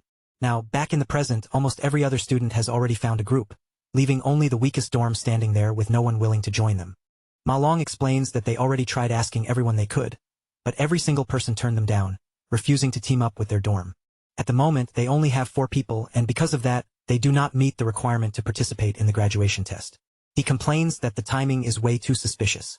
Chen's score was suddenly pushed down to the lowest rank, making him look unqualified right when the team needed him most. Since the rules now require every group to have at least one high-level E-rank student, it feels painfully obvious that their dorm has been targeted on purpose. And this is not just some ordinary school event. The graduation test is the only real stage where students can prove their talent and attract attention from powerful guilds. For the final test, the number of team members directly affects how many monsters the group has to face, which means having more people does not automatically give a team an advantage. That is exactly why no one wants to get involved with the weaker students. To everyone else, they would only increase the danger while dragging the whole team down. To make the situation even worse, the 3 lowest-ranked students all happened to come from the same dorm, leaving Chen's group completely isolated from the rest. At that moment, another student calls out to Zhua, telling him that their team is only missing one final person. The guy tries to pressure him with a fake friendly tone, saying Zhua surely does not want to fail the graduation test by staying with his weak dorm mates. Chun watches the situation unfold and quickly understands the danger. If things continue like this, there is a very real chance that all of them will be shut out before the competition even begins. But the dorm king refuses without hesitation. Standing firm, he says he will never abandon his roommates just to save himself. The other group leaves in anger after being rejected, but Zhua still warns them on the way out not to look down on other people so easily. After checking the student list again, Ma Long announces with a grim face that almost everyone has already locked in their teams. Their group only needs one more person to qualify, but no matter where they look, nobody is willing to take that final spot. Chen's eyes move toward the director, and that is when he notices something important. The man shares the same last name as the student council president. With that one clue, Chun immediately sees through the dirty tricks being played behind the scenes. He cannot help wondering whether Gong Xian really sees him as such a huge threat that he would go this far just to block him. But Chun does not lose hope. Instead, he declares that he will definitely participate in the tournament, and lightning power begins to crackle around him. Since the others have already made their hatred this obvious, Chun tells himself there is no reason for him to keep holding back anymore. As his energy bursts outward, Chun steps forward with confidence, and even the officials in charge are startled by the sudden display of power. Even his own dorm mates stare at him in surprise, their faces filled with confusion as they try to understand what he is planning. Chun remembers that every Awakener school has one special rule. In order to create a truly competitive environment, students are allowed to challenge anyone at any time. On the surface, it might look like nothing more than showing off, but in reality, this is one of the fastest ways for a student to display their strength and earn recognition. In most situations, plenty of people would simply refuse the challenge and avoid fighting altogether. However, Chun knows one thing for certain. The student council president's pride will never allow him to back down in front of everyone. As long as Chun defeats that blonde guy in public, every student here will suddenly want him on their team. But before anything can happen, a girl appears at the doorway and calls out to Chun, asking if his team still needs one more member. She calmly adds that she also wants to participate in this year's graduation test, as if joining them is the most natural choice in the world. The vice president then points out that she had already reached D rank back in middle school, so Chun does not need to worry about her holding the team back. Chen's dorm mates instantly lose their minds, staring at her in shock and wondering how Chun somehow managed to get such a beautiful girl to stand on his side. Chong and Ting both look completely confused by the sudden turn of events, while director Gong Xian nearly chokes on his water from the shock. The surrounding students immediately start gossiping again, whispering among themselves as they wonder why an exchange student would ever choose to join the lowest-ranked team in the entire test. Most of them do not really know who she is, but there is already a rumor going around that she comes from the Saint Kingdom. Director Gong Xian's face darkens with anger, and he immediately tells her that exchange students are not allowed to participate in the school's graduation test. He goes even further, saying that Ling has never taken any rank tests at this academy and has never officially proven her rank here, which clearly violates the rules. Just then, the principal suddenly appears and calmly says that the director is correct. The moment Gong Xian sees the old man standing there, his expression changes completely, and he is visibly shocked by the principal's sudden arrival. The principal looked at Ling with a calm, measuring gaze and asked why she was so eager to take part in the test, especially when everyone knew she would only be staying at the school for a short period of time. Chun froze for a moment, completely caught off guard. His eyes shifted toward the principal as one thought flashed through his mind. How had a warrior-class expert suddenly moved like he had teleported? The old man then explained in a steady voice that letting Ling join the test would be unfair to the other students, and Ling, instead of arguing back, simply went along with his words as if she understood the point. A cold sweat started to run down Chen's face as the realization hit him. No matter how carefully he looked, he could not sense the true rank of either of these two people. After holding himself back for a while, the director finally gathered enough courage to speak. He stepped forward and backed up the principal's decision, saying that a school could never operate properly if it ignored its own rules. But then the principal's tone suddenly softened, and he began explaining that the school's real purpose was not just to enforce rules, but to give awakeners a place to learn, improve, and eventually accomplish something meaningful with their lives. He continued by saying that although the graduation test had always been treated as a school tradition, it was also one of the most important turning points in any student's life. Then he asked if a student lost the chance to participate just because the rules were suddenly changed, how could the school possibly make up for that kind of loss? The director's confidence began to crumble, and sweat poured down his forehead as he wondered in panic whether his little plan had finally been seen through. His mind raced as he looked at the principal, silently questioning whether all of this pressure was actually being applied for Chen's sake. After weighing the situation, the director quickly realized that pushing any further would only bring him more trouble, so he decided it was better to step back for now. He comforted himself by thinking that the strongest students had already formed their own team anyway, so no matter what rule changes happened, they should still have no problem winning the test. The director lowered his head toward the principal and apologized, admitting that they had failed to consider how this system might block certain students from receiving a chance to grow. Then, raising his voice for everyone to hear, he announced that in order to keep the test fair, even lower-ranked teams and groups with fewer than 5 members would now be allowed to participate. With that announcement, the 4 dorm mates were finally able to form their team. Their faces lit up as they celebrated, realizing they really had earned a place in the graduation test. From his seat in the back, the principal glanced at Ling and casually remarked that she seemed just a little too interested in Chun. On one side of the test stood the student council president, leading a lineup filled with the school's strongest players. On the other side, Chun stood with the 3 students everyone considered the weakest. That contrast made the old man even more curious. He wondered which cave these 2 teams would choose, and just how many points they would be able to earn in the end. Soon after, the official stepped forward and announced that all team captains could now select the Devil's Cave their team would enter. Almost immediately, his tablet let out a sharp ding. The sound startled him because one of the captains had already locked in a choice. The moment everyone saw which cave Chun had selected, the room seemed to freeze, and shocked voices broke out from every direction. Chen's own dorm mates panicked on the spot. They rushed to tell him to change his choice right away, asking if he even understood what he had just done. But Chun did not answer them. He stayed quiet, his eyes fixed on the screen in front of him as if his decision had already been made. In the graduation test, each team of students would enter a devil's cave, fight the monsters inside, and earn points based on the enemies they defeated. Taking down monster lords would grant extra points, and clearing the dungeon quickly would also add a separate score bonus.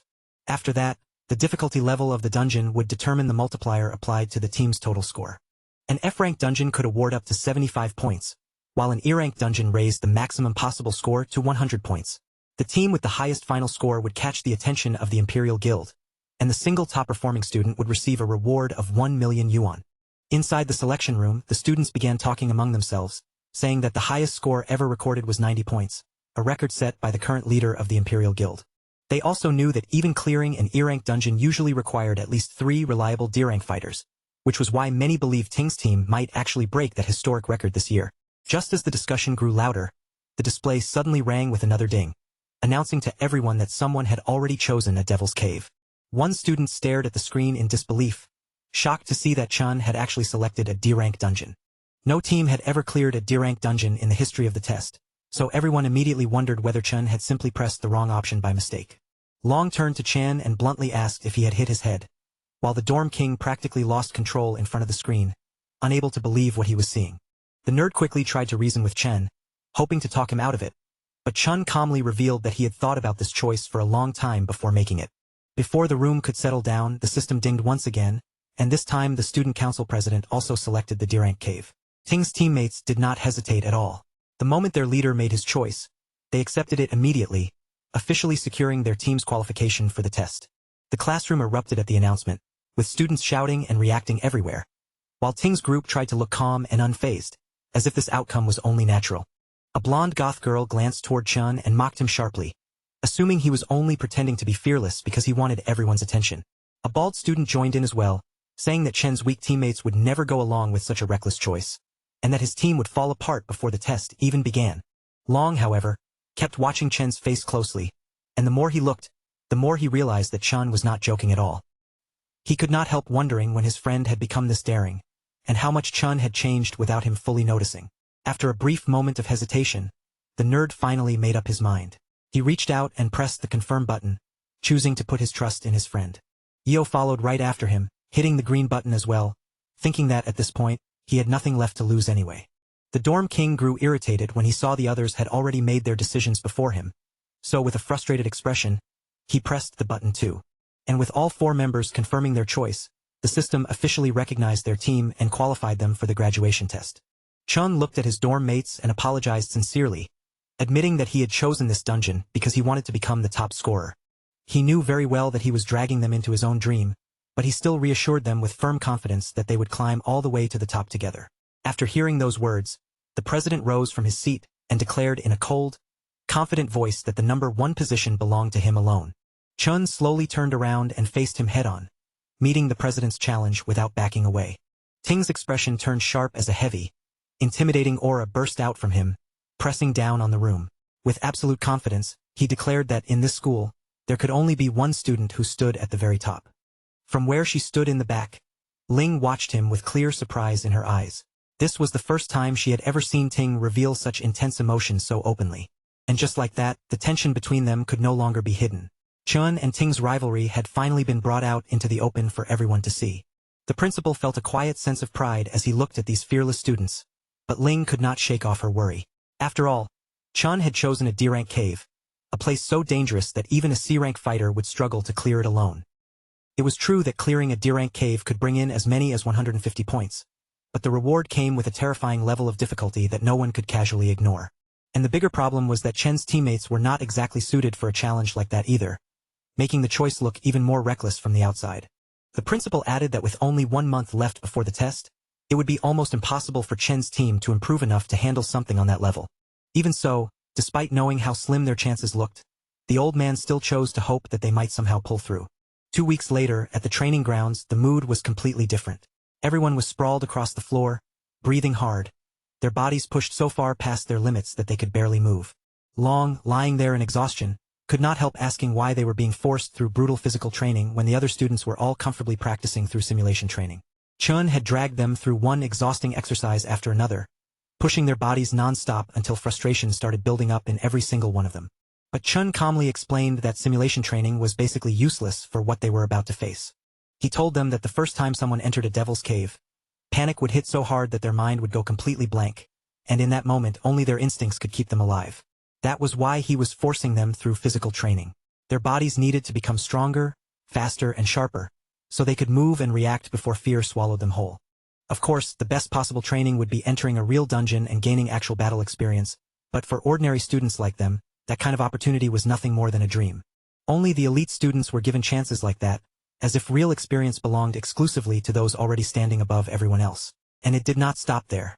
The elites worked hard to make sure ordinary people never caught up, keeping the gap wide enough so they could remain at the top without being challenged.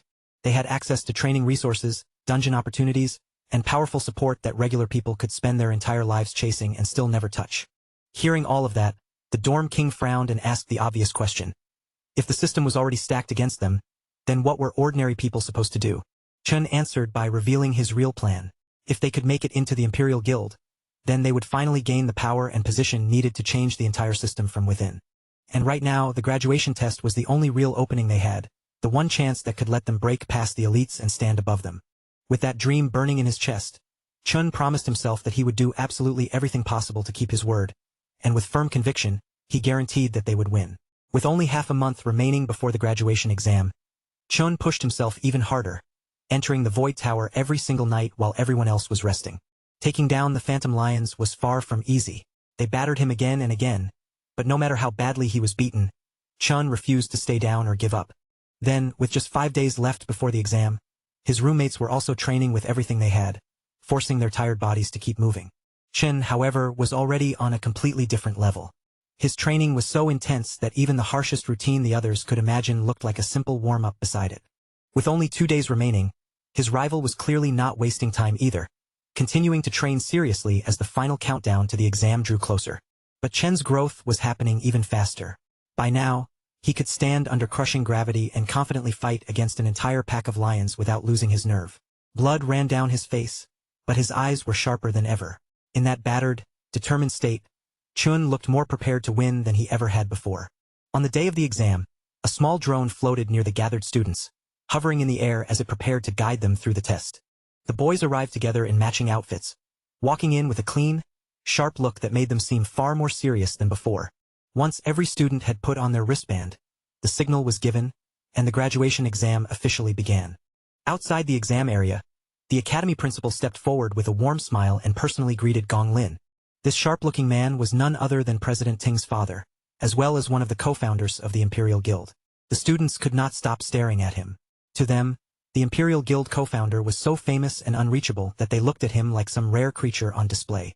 Their curiosity only grew stronger when they saw the principal and the guild co-founder turn their attention toward a luxurious white limo arriving nearby. The car door opened, and a red-haired man named Carl Cavendish stepped out calmly, carrying himself with the relaxed confidence of someone used to commanding attention. The moment the students recognized him, they completely lost their composure, because standing before them was the vice chairman of the World Guild Alliance. A person of his status would normally never bother visiting a place like this, which made his sudden appearance feel even more unbelievable. Inside the VIP room, the director reported to the special guests that 23 teams had chosen to challenge F-rank demon lairs. A few groups had selected E-rank lairs, and only 2 daring teams had picked D-rank lairs. Alliance Secretary Sigrid looked genuinely surprised by that information. In her view, even an actual D-rank team would normally need careful preparation before daring to enter a D-rank lair. Because of that, she turned to the academy officials and asked whether they had truly considered the safety of the students before allowing this.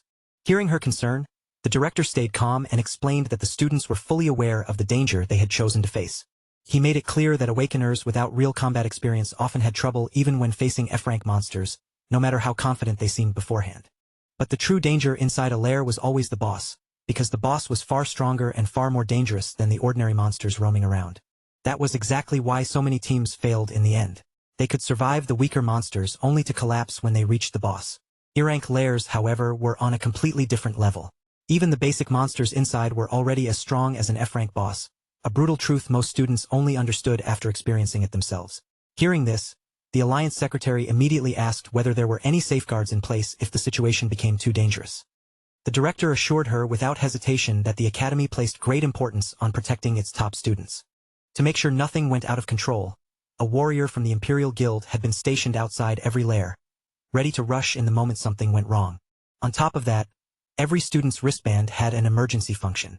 If they chose to surrender, or if their life was truly in danger, it could instantly teleport them out to safety. Even after hearing about the safety measures, the lady still could not fully relax.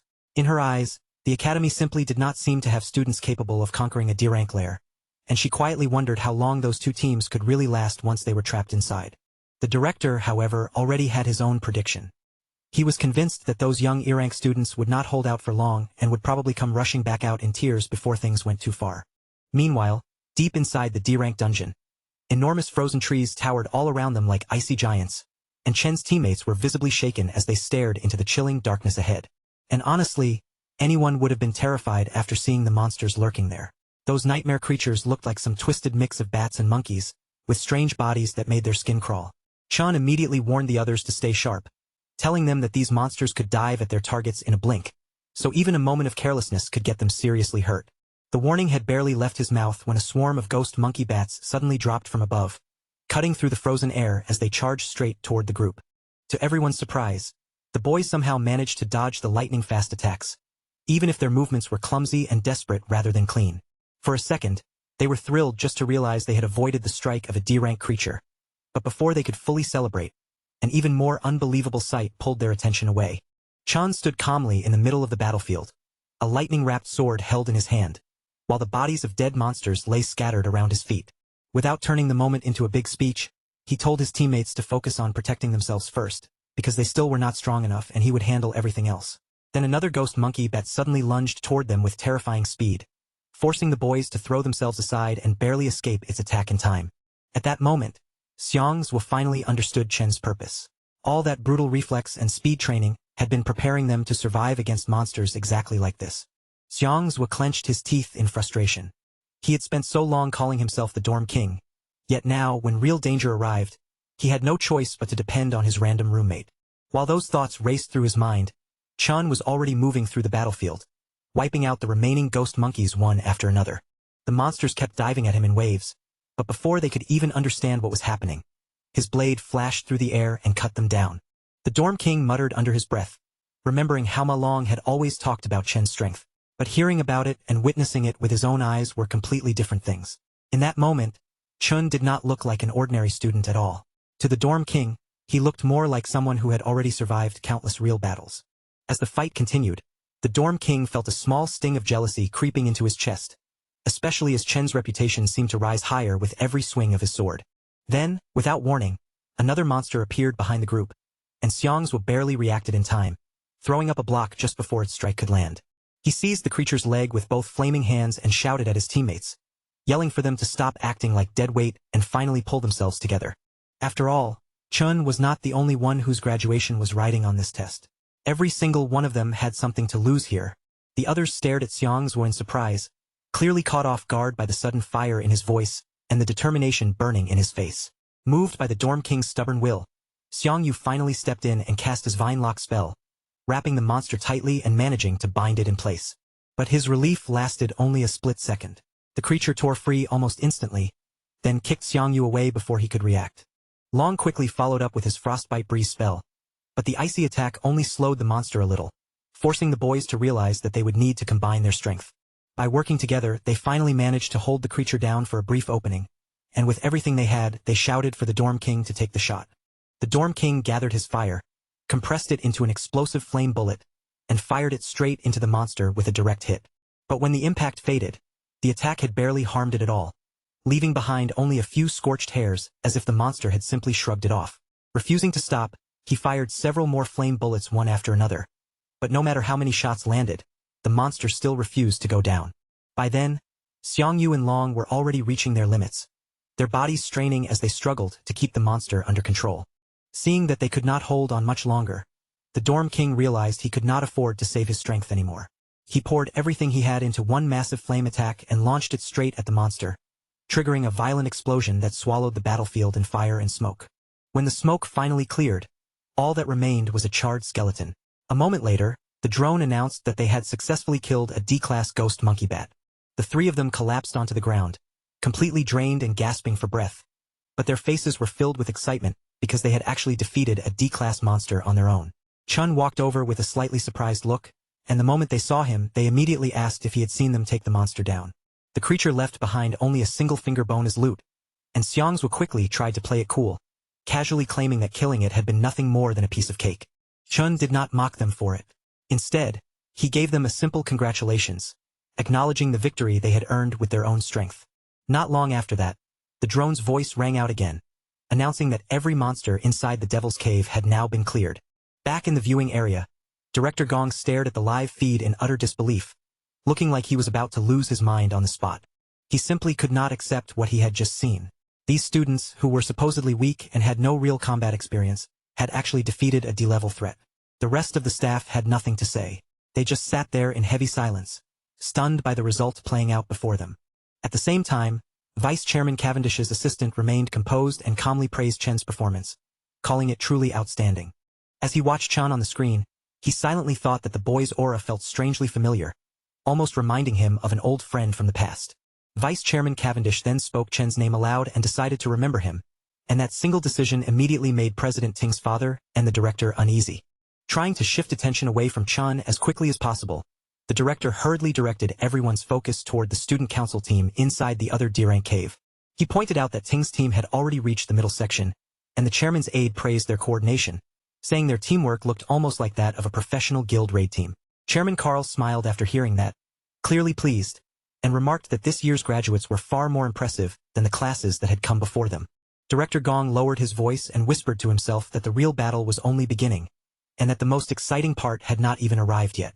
Inside the D-rank Toxic Vine Cavern, the president's party was suddenly surrounded as poisonous mushroom monsters burst out from every direction, attacking them all at once. In response, a girl stepped forward with her guitar, her fingers moving across the strings as she cast a decay spell through the music. At the same time, a star mage raised his hand and used his attraction ability, pulling the scattered mushroom monsters together into one tight cluster so the team could set up a clean combo attack.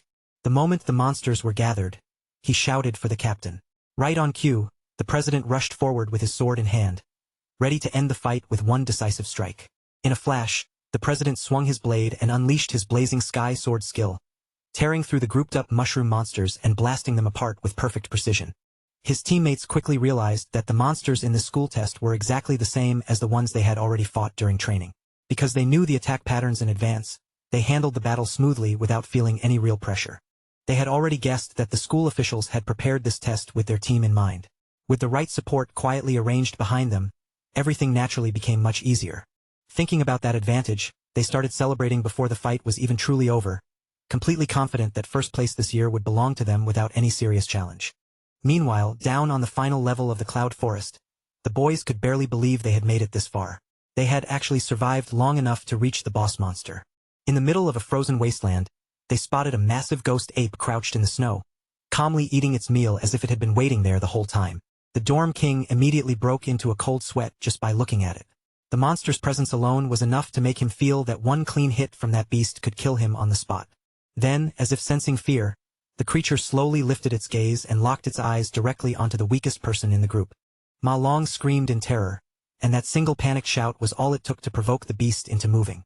The giant ape suddenly launched itself toward them, its huge body cutting through the air in a terrifying leap. The boys instantly scattered and ran with everything they had, desperate to put distance between themselves and the monster before it could crush them.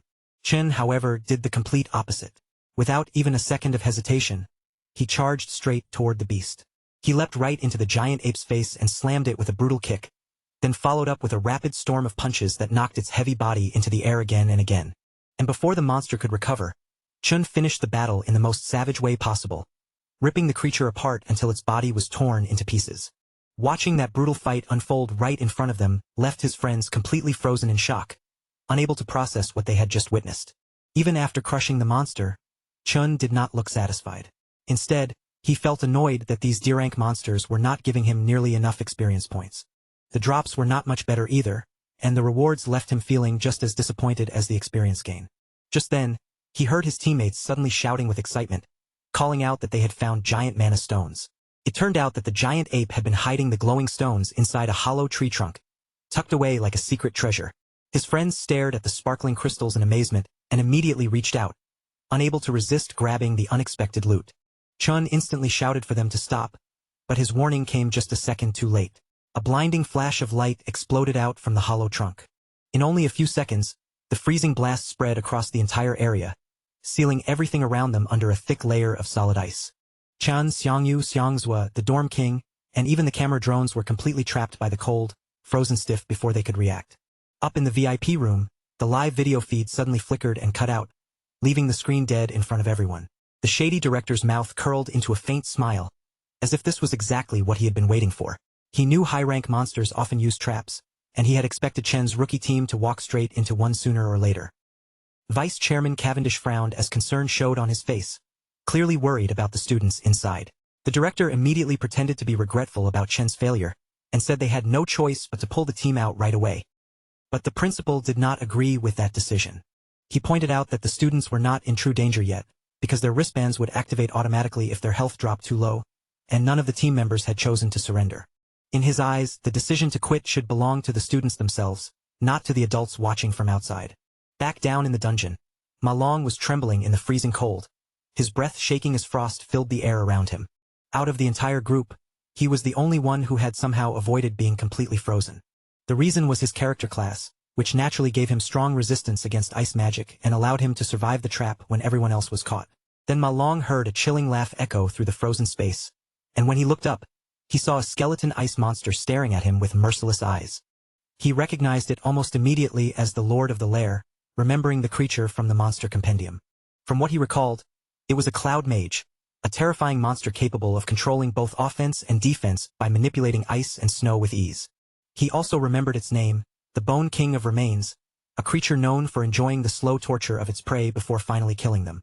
The moment Ma Long understood that the ice bomb had only been a trap, he turned and ran without hesitation. He knew far too well that he could never defeat a C-class Lord Monster by himself. He rushed toward Chun, trying to free him from the ice, but before he could reach his friend, an ice attack shot forward and pierced straight through his leg. The Bone King laughed cruelly at his suffering, while Ma Long's bracelet immediately sent out a warning that his leg had been completely pierced. The device offered him the chance to abandon the exam, but even through the pain, Ma Long refused to give up. Instead, he kept trying to thaw Chen out, knowing that if they lost their strongest fighter, their only real advantage would disappear. But before he could finish freeing Chun, another ice shard suddenly shot through the air and stabbed into his arm, stopping his desperate attempt. The Bone King seemed to take pleasure in watching Ma Long suffer through the unbearable pain, while his bracelet issued another urgent warning about severe damage. It detected that his arm had also been pierced and that his heart rate had climbed to a dangerous level, once again offering him the option to quit the exam. But instead of surrendering, Ma Long's mind drifted back to his past. All his life, whenever things became difficult, he had chosen to run away, and every time he did, he ended up falling further behind everyone else. He remembered being ignored, bullied, and laughed at by others. He and his friends had fought far too hard to reach this moment, and quitting now would make everything they endured meaningless. Seeing this as his final chance to change his fate, Ma Long forced strength back into his shaking body, stood up through the pain, and finally managed to free Chun from the ice. He plants his feet and stands tall without backing down, even as the Bone King unleashes a merciless storm of icicles, each frozen spike tearing through the air straight toward him. Just when the attack is about to crash into him, Long forces out a thunderous roar, and at that very moment, Chen's closed eyes finally snap open. The thick block of ice around him bursts apart in a spray of frozen fragments, and Chen immediately dashes forward, scooping Long away from the danger zone in one smooth, lightning-fast move. That sudden escape happens so quickly that even the Bone King is caught completely off guard, its attack missing the mark before it can react. Long stares at Chun in disbelief and quickly realizes that Chun didn't rely on anyone else at all. He had shattered that icy prison through his own strength. Chun looks at Long and thanks him for trying to help earlier, but his expression immediately turns serious as he asks about Long's wounds with genuine concern in his voice. Long steadies his breathing and tells him the bleeding has stopped for the moment, so he should be able to hang on. Then he quickly warns Chun that the monster in front of them is a Cloud-type C-rank lord called the Bone King, and in close combat, it is unbelievably dangerous. If they get frozen again, he says, there may not be a second chance. The two of them turn their attention back toward the battlefield, only to see the Bone King gathering an enormous cluster of ice shards above itself. Long's face tightens in shock as he realizes what is coming. The monster is preparing to drop something far worse than ordinary ice magic. It is basically an enormous frozen bomb aimed right at them. In the very next instant, the massive ice bomb slams down, and the entire area is swallowed by a blinding explosion of white frost and flying shards. The monster starts laughing as if victory is already guaranteed, but its laughter cuts off sharply when it sees that both boys are still standing alive after that devastating attack. Chun has already switched his class to the Doomflame King and activated his Cloud Warrior Frost Body, making him completely immune to cold damage. In this frozen battlefield, the transformation also pushes all of his resistance stats even higher, turning the Bone King's icy territory into an advantage for Chun instead. The Bone King recoils and lets out a terrified shriek, its confidence collapsing the moment it realizes its ice can no longer hurt him. Even Long freezes in confusion, staring at his friend in disbelief. Chun was supposed to be a Volt assassin, yet now he is standing there with the presence of a Cloud-type warrior. For a second, Long can only wonder if Chun is one of those unbelievably rare prodigies who awaken two different classes at the same time. Chun, however, does not brag or explain himself. He simply apologizes for misreading the situation earlier, admitting that because of his mistake, he dragged his friends into a fight far more dangerous than he expected. Then, without hesitation, Chun changes classes once again, and this time his body shifts into the terrifying form of an abyssal fiend. He draws out his Purgatory Warrior sword and faces the Bone King head-on, his stance making it clear that he plans to finish the battle right here. Long's jaw drops wide open as he watches the transformation happen right in front of him, completely unable to process what he is seeing. For most Awakeners, being born with one class is already the foundation of their entire path, and they spend their lives specializing in that single power. Only in extremely rare cases can someone possess two classes at once. People with dual classes are so rare that they can practically be counted on one hand, which is why every major guild treats them like priceless treasures they would do anything to recruit. But that alone is not what leaves Long completely shaken. As he looks more carefully, he realizes Chun is not switching between one or even two classes. He is using three completely different classes. And what makes it even more unbelievable is that every single one of those classes is extraordinary. In his abyssal fiend form, Chen's stats surge upward at a terrifying speed. His raw physical strength explodes beneath him, launching his body off the ground with the force of a rocket. Chun charges straight toward the boss with unstoppable momentum, closing the distance in a violent burst of speed. The Bone King's smug grin disappears in an instant as it senses the deadly aura pouring from Chen's body. With one clean swing, Chun slices through the bony monster as easily as a blade cutting through soft butter. The kill immediately pushes him up to level 17, and at the same time, a rare loot drop appears as his reward. Long stares at the shattered skeleton lying across the ground, still frozen in complete disbelief that Chun has just wiped out a C-rank boss with a single strike. Chun, acting almost too casually after everything that just happened, reminds him that the rest of their team is still trapped solid inside the ice. Ma Long jolts in panic as he realizes he had completely forgotten about the others during the chaos of the boss fight. Without wasting another second, he sprints off to thaw them out before the cold can kill them. Once Ma Long is gone, Chun glances back at the fallen boss and notices that he now has the option to devour the defeated Frostlich King. With no one nearby to witness it, Chun quickly absorbs the fallen boss's power and unlocks a brand new class. Cloud Mage. And because the boss's earlier ice attack had blinded every camera and drone in the area, no one watching from outside will discover his hidden ability either. Then, just when he thinks the surprises are over, another unexpected notification suddenly appears in front of him. His Lightning Assassin class has leveled up as well, giving him the chance to add a star and strengthen one of his stats. Meanwhile, over in the D-rank zone known as Gloomvine Grotto, the council president's team is being pushed to the brink and completely overwhelmed. No matter how hard they attack or how desperately they pour on their skills, the D-rank boss proves far too powerful for these inexperienced amateur awakeners. The mage trying to restrain the monster with magical chains is already trembling under the pressure, looking like he might collapse at any moment. To make things worse, the lightning archer's arrows barely seem to bother the boss at all, landing with so little effect that they feel more like a light massage than real damage. The beast swats and throws them around with ease, tossing their bodies aside like cheap action figures. The sheer humiliation hits them hard, making them wonder whether all their combat lessons, training drills and simulations had been completely useless from the start. They have never stood before anything even close to this level of power. Seeing the situation falling apart, the mage quickly understands that the president is their only real hope of turning the fight around. Far behind the front line, the president stands with confidence, striking a dramatic pose as if the entire battle has been waiting for his moment. He begins charging his ultimate skill, while the support mages behind him pour layer after layer of buffs into his body to amplify his power. Once he finally gathers enough energy, the president launches himself toward the boss, his flaming sword blazing brightly in his hands. The fiery blade drives straight through the monster's core, piercing the very center of its body. A moment later, flames erupt from within the creature like a raging storm, burning and melting it apart from the inside out. His teammates burst into wild cheers, celebrating as if they have just witnessed the birth of a legend, whose name will surely be recorded in history.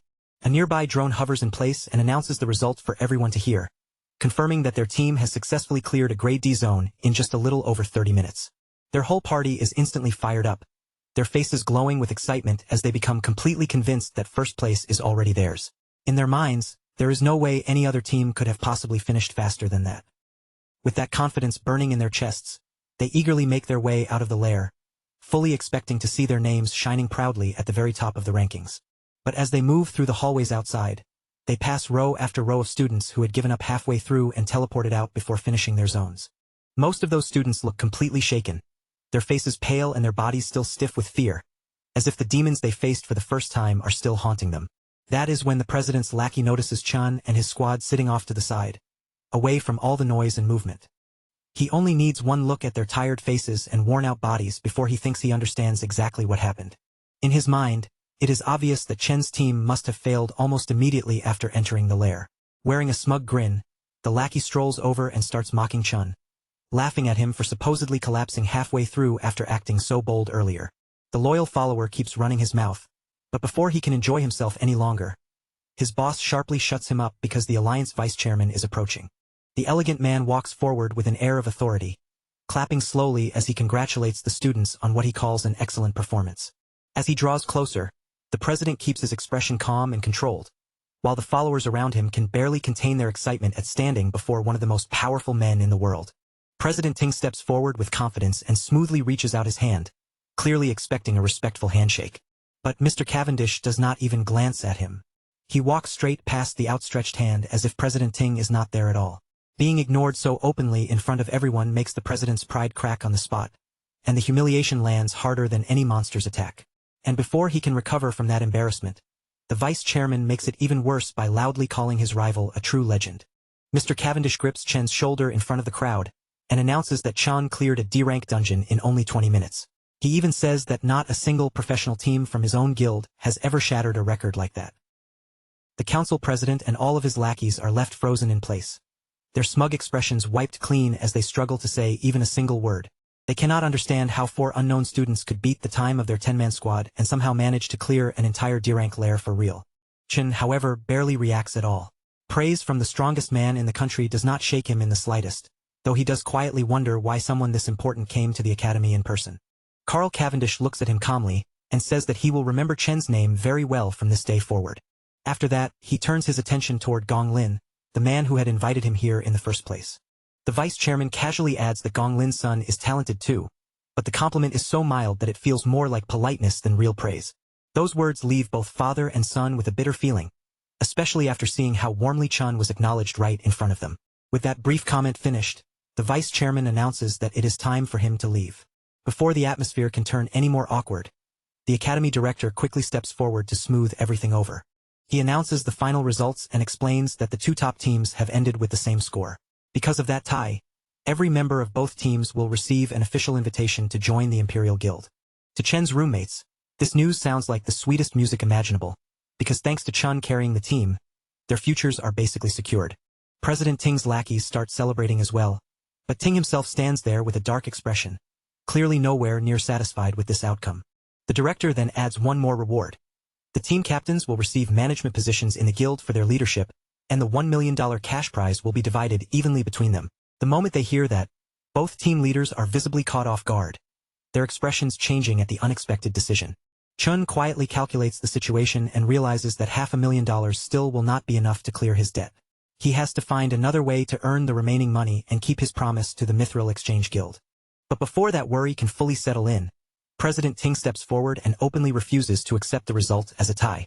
He declares in front of everyone that a one-on-one duel should decide the true winner, because in his eyes, there can only be one champion.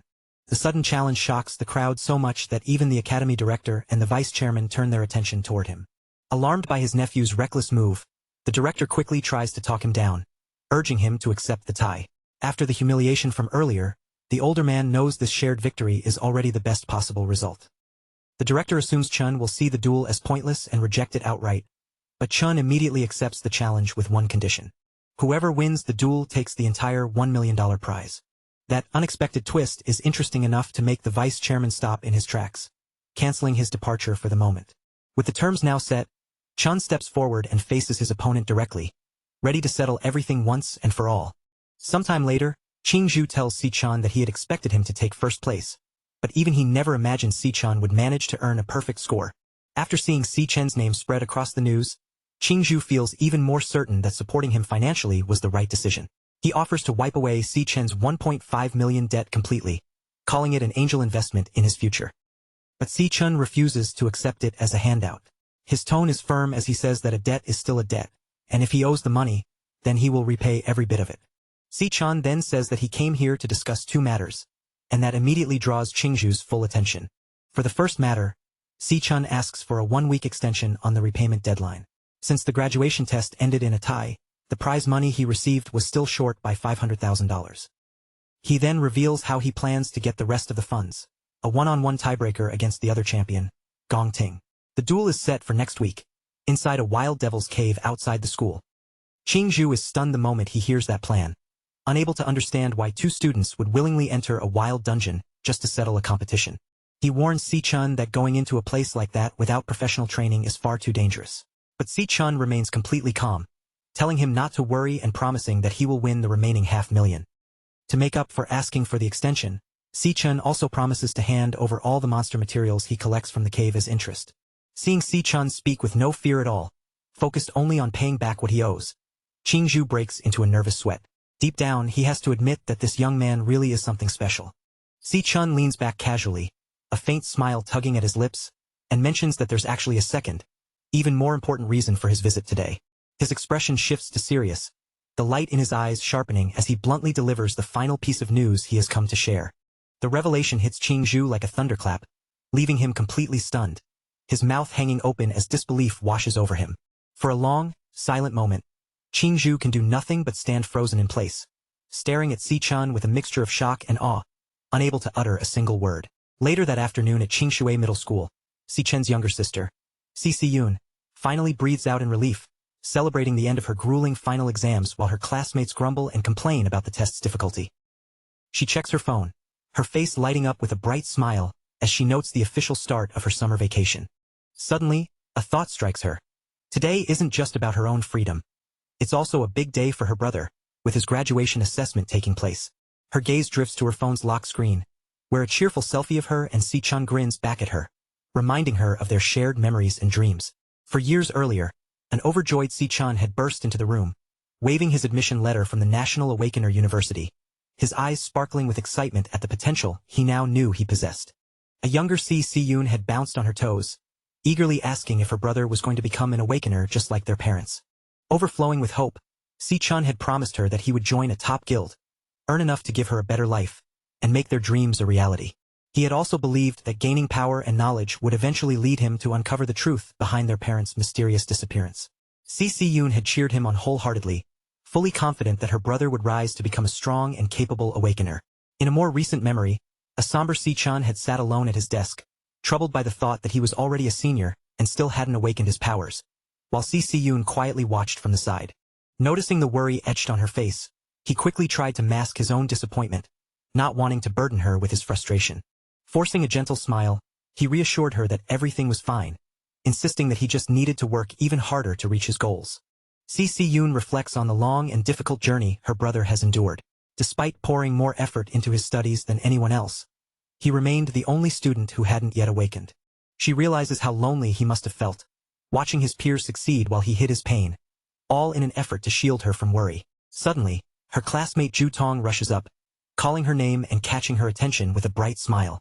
Ju-tong excitedly asks if Si-yoon has heard the latest news, her eyes sparkling with curiosity.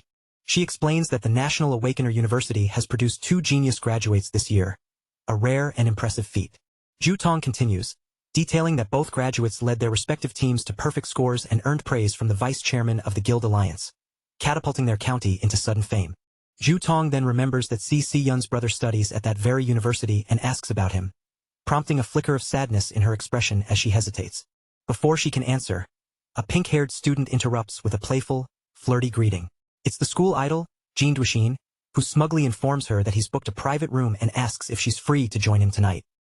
Ju-tong is flabbergasted, demanding to know since when Si-yoon even knew the school idol. Si-yoon, however, only scowls, clearly annoyed by the interruption. Without uttering a single word to him, Si-yoon spins on her heel and bolts down the hallway, her determination and annoyance driving her steps.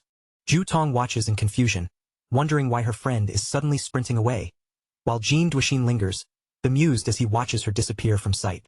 As she races home, Si-yoon imagines her brother sitting alone, crushed by failure, while his classmates around him celebrate their success, leaving him in despair. Determined to lift his spirits, she decides to prepare a lavish feast, something grand enough to remind him that he is not alone and to cheer him up. Later that night, inside their cozy apartment, Si-yoon busies herself in the kitchen, arranging a sprawling, delicious spread complete with a steaming hot pot and an array of carefully prepared side dishes. Si-chen's eyes widen in amazement at the sheer quantity and quality of the food, and he asks his sister in disbelief how she managed to prepare so much so quickly. As he digs in, savoring each bite, Si-yoon watches silently from the side, her heart full of concern yet softened by his visible enjoyment. On the television, a news report begins covering the graduation test at the National Awakener University, adding a layer of tension to the otherwise joyful meal.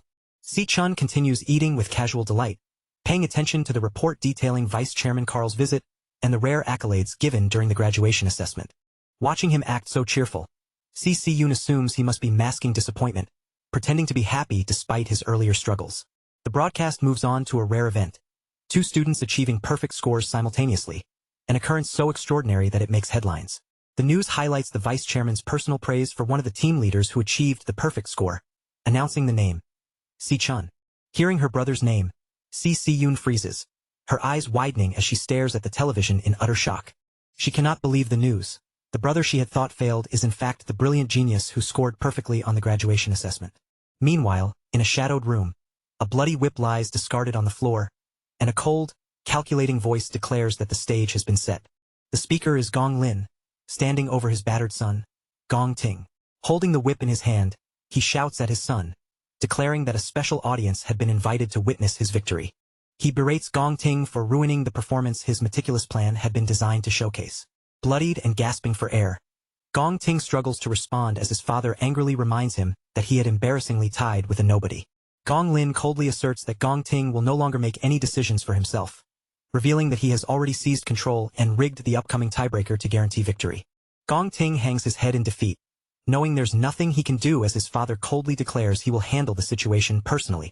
Obsessed with ensuring the Gong family secures first place, Gong Lin vows to claim the victory by any means necessary, letting nothing stand in his way.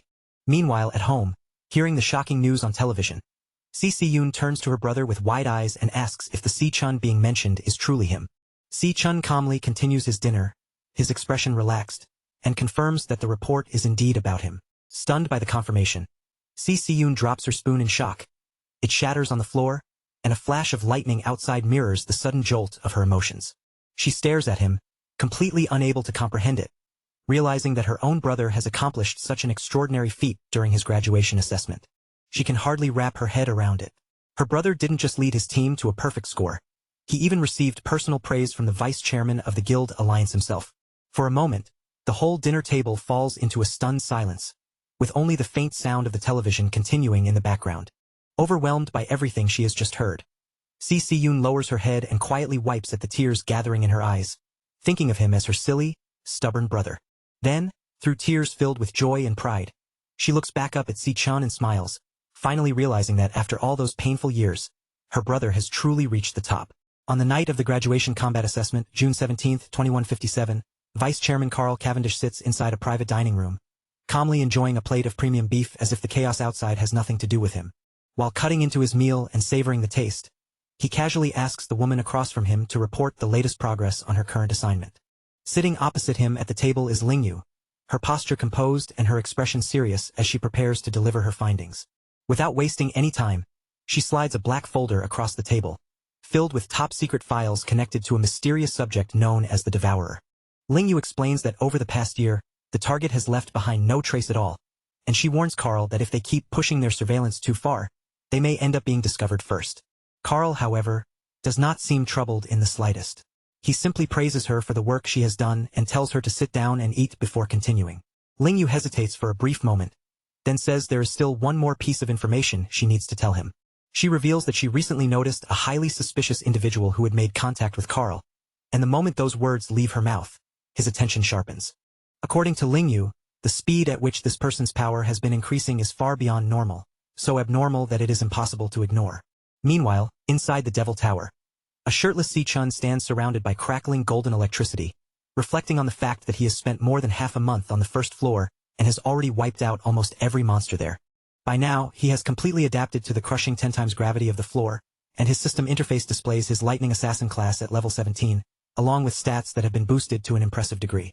After the graduation battle, his Lightning Assassin class reached full proficiency and rewarded him with an attribute point, proving that the more actively he uses a class in battle, the faster that class can grow. As the glowing avatars of his 4 different classes appear around him, Si-chun understands that none of them have reached their maximum potential yet.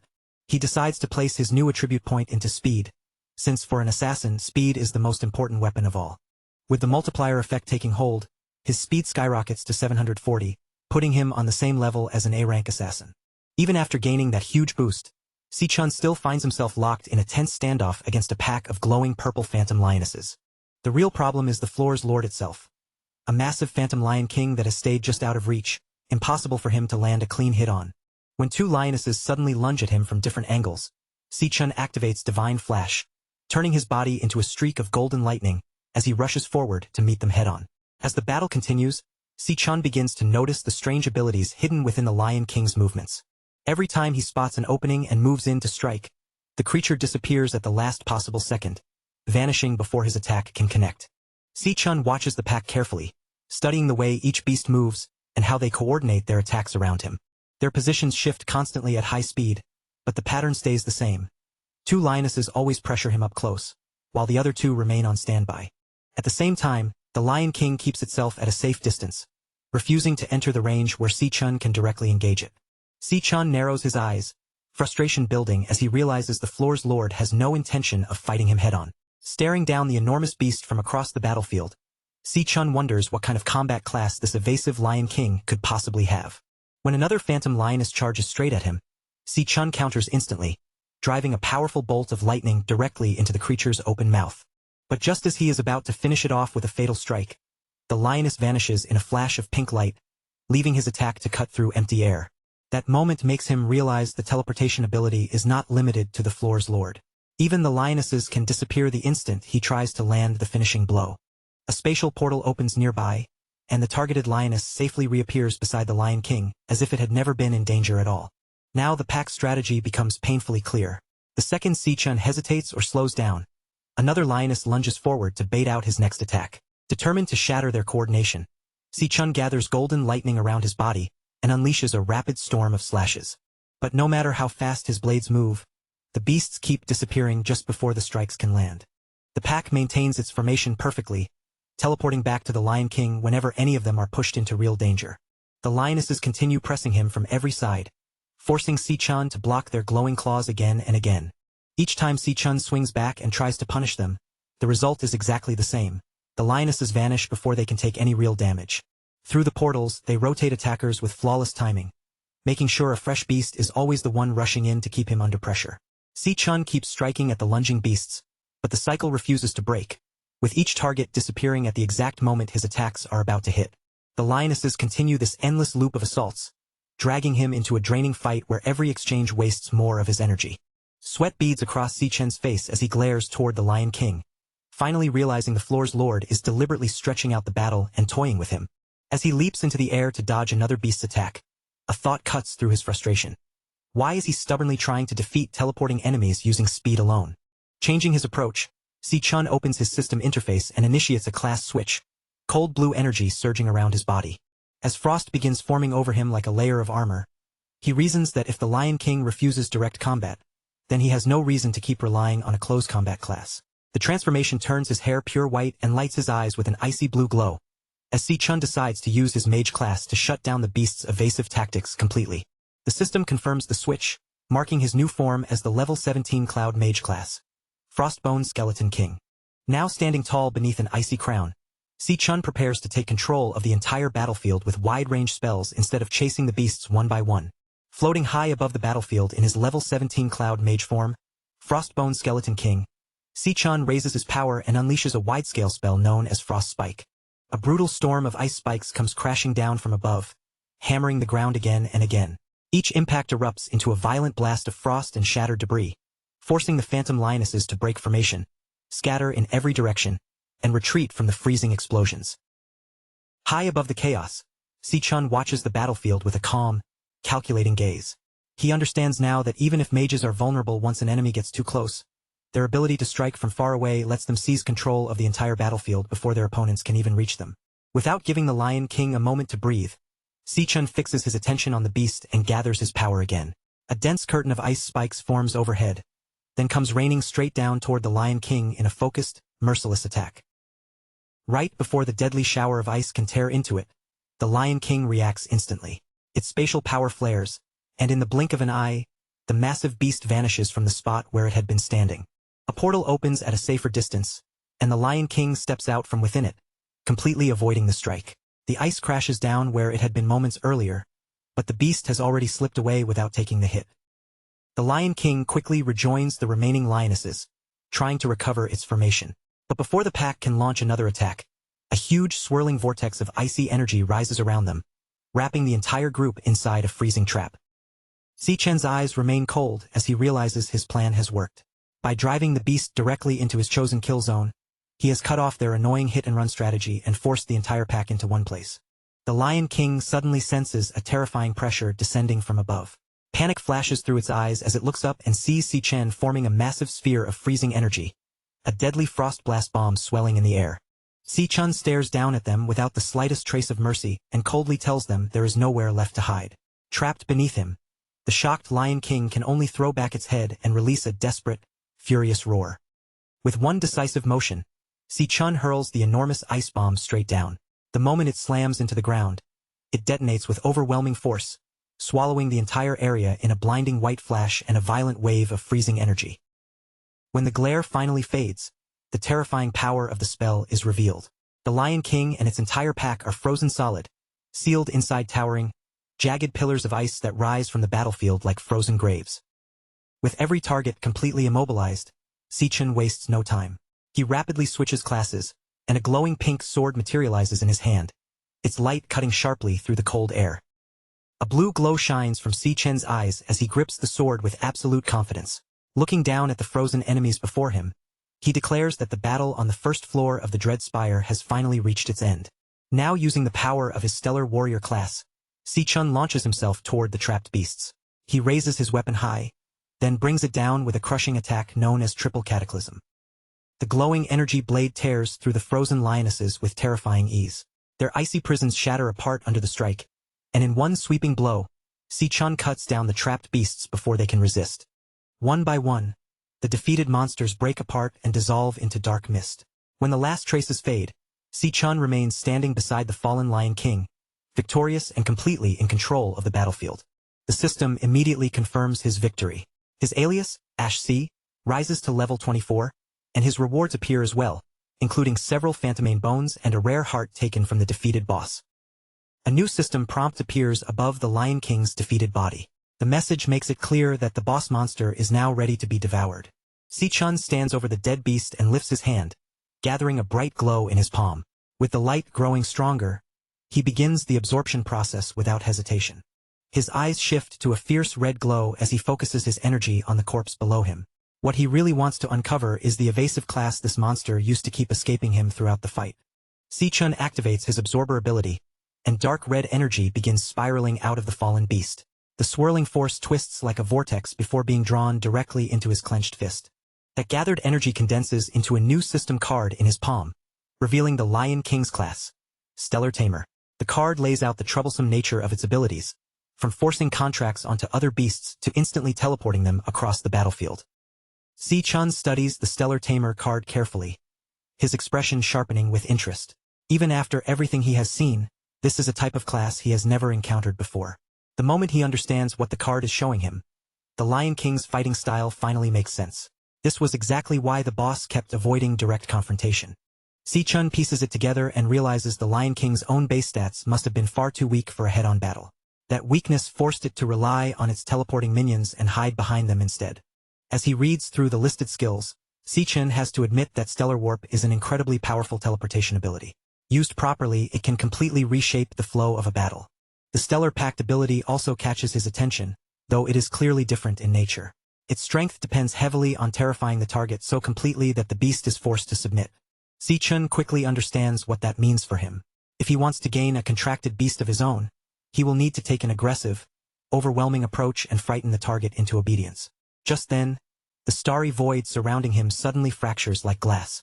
A blinding burst of light floods his vision, catching him off guard as the entire space around him begins to change. The illusion shatters completely, and the true first floor of the Dread Spire is finally revealed. Instead of a starry battlefield, Si-chun finds himself standing in a vast, scorching desert filled with endless rolling dunes. He looks across the barren wasteland, taking in the giant skeletons scattered across the sand. The sheer scale of the destruction makes him wonder what kind of disaster could have left this place in such a ruined state. A sharp crackling sound suddenly breaks the silence, pulling Si-chun's attention toward a nearby dune. There, a vertical rift tears open in the air and expands into a fiery portal. Its blazing light makes it clear that the gateway to the second floor has officially opened. Just as Si-chun is about to move forward, he feels a hostile stare burning into his back. A low growl rises from the shadows behind him, making him turn around immediately. His gaze follows the glow of a pair of pink eyes until he spots their source, a large ribcage half buried beneath the sand. Inside the skeletal remains, a fluffy little lion cub is hiding. Even though magical chains are wrapped tightly around its body, the tiny creature still bares its teeth and growls fiercely at him. Si-chun is genuinely caught off guard. After the destruction he just caused, he never expected that one small lion would somehow manage to survive the battle. At first, he assumes the cub must be the last enemy left behind. A lightning dagger crackles into shape in his hand as he prepares to finish the job and remove the final threat. But as Si-chun steps closer to the hiding cub, he notices something important. Since the cub did not disappear when the Lion King died, it could not have been one of the boss's contracted minions. He looks more carefully at the magical chains digging tightly around the little creature. The sight makes him wonder whether the Lion King had actually kept this cub imprisoned here against its will. Si-chun stands over the bound cub and fixes it with a harsh, intimidating glare. The tiny lion stiffens under his gaze, completely terrified by the pressure coming from him. But instead of striking the cub, Si-chun moves his dagger in a swift arc. The blade cuts through the magical restraints, shattering the chains that had been holding the little creature captive. With the bindings destroyed, the small lion drops free from the ribcage and lands safely on the sand below. Si-chun turns away from it without making another move to attack. In a calm voice, he tells the cub that he is simply giving its freedom back. As he gets ready to leave, Si-chun glances back and asks the cub whether this ruined, desolate place used to be its home. The tiny lion shakes the dust from its fur, then keeps watching him closely, still alert but no longer trapped by the chains. A softer look crosses Si Chen's face as he thinks about what the cub must have lost. Watching the people you love die and seeing everything precious to you destroyed is a pain that leaves a wound deeper than words. The cub continues staring at him in silence as Si Chen admits, with a quiet heaviness in his voice, that he knows exactly what that kind of suffering feels like. Si Chen then walks toward the fiery portal, leaving the cub behind with one final piece of advice. He tells it to survive, to keep moving forward, and then announces that it is time for him to head to the next floor. But before he can fully leave, a glowing system interface suddenly appears beside his face. On the screen is a new beast contract request. Because the beast approached him of its own free will, the contract's success was guaranteed. Not only that, but 2 passive abilities immediately unlocked.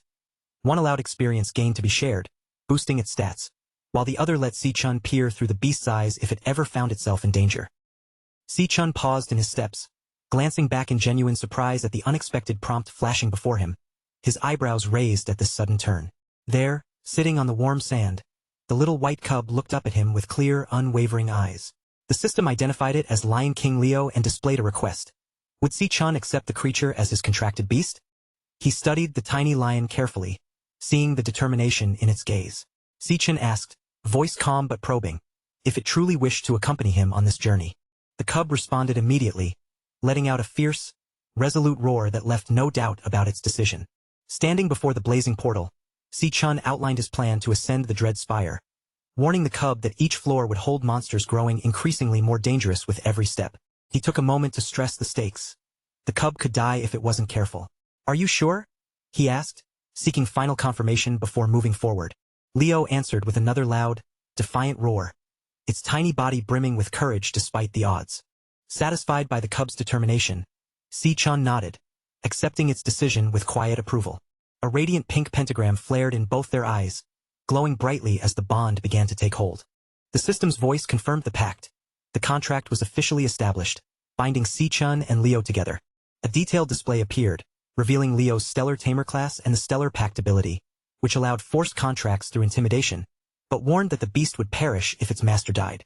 Both passive skills activated immediately, one boosting the cub's stats while sharing experience, the other granting Si Chen access to the beast's vision whenever it faced danger. Finally, the Stellar Warp ability unlocked, giving Si Chen the power to teleport directly to the cub or summon it wherever he needed. With their bond now formalized, Si Chen smiled, a sense of calm determination washing over him. The energetic little cub bounded happily at his side, eager to follow wherever he led. Approaching the vortex of flame, Si Chen issued one clear rule to Leo.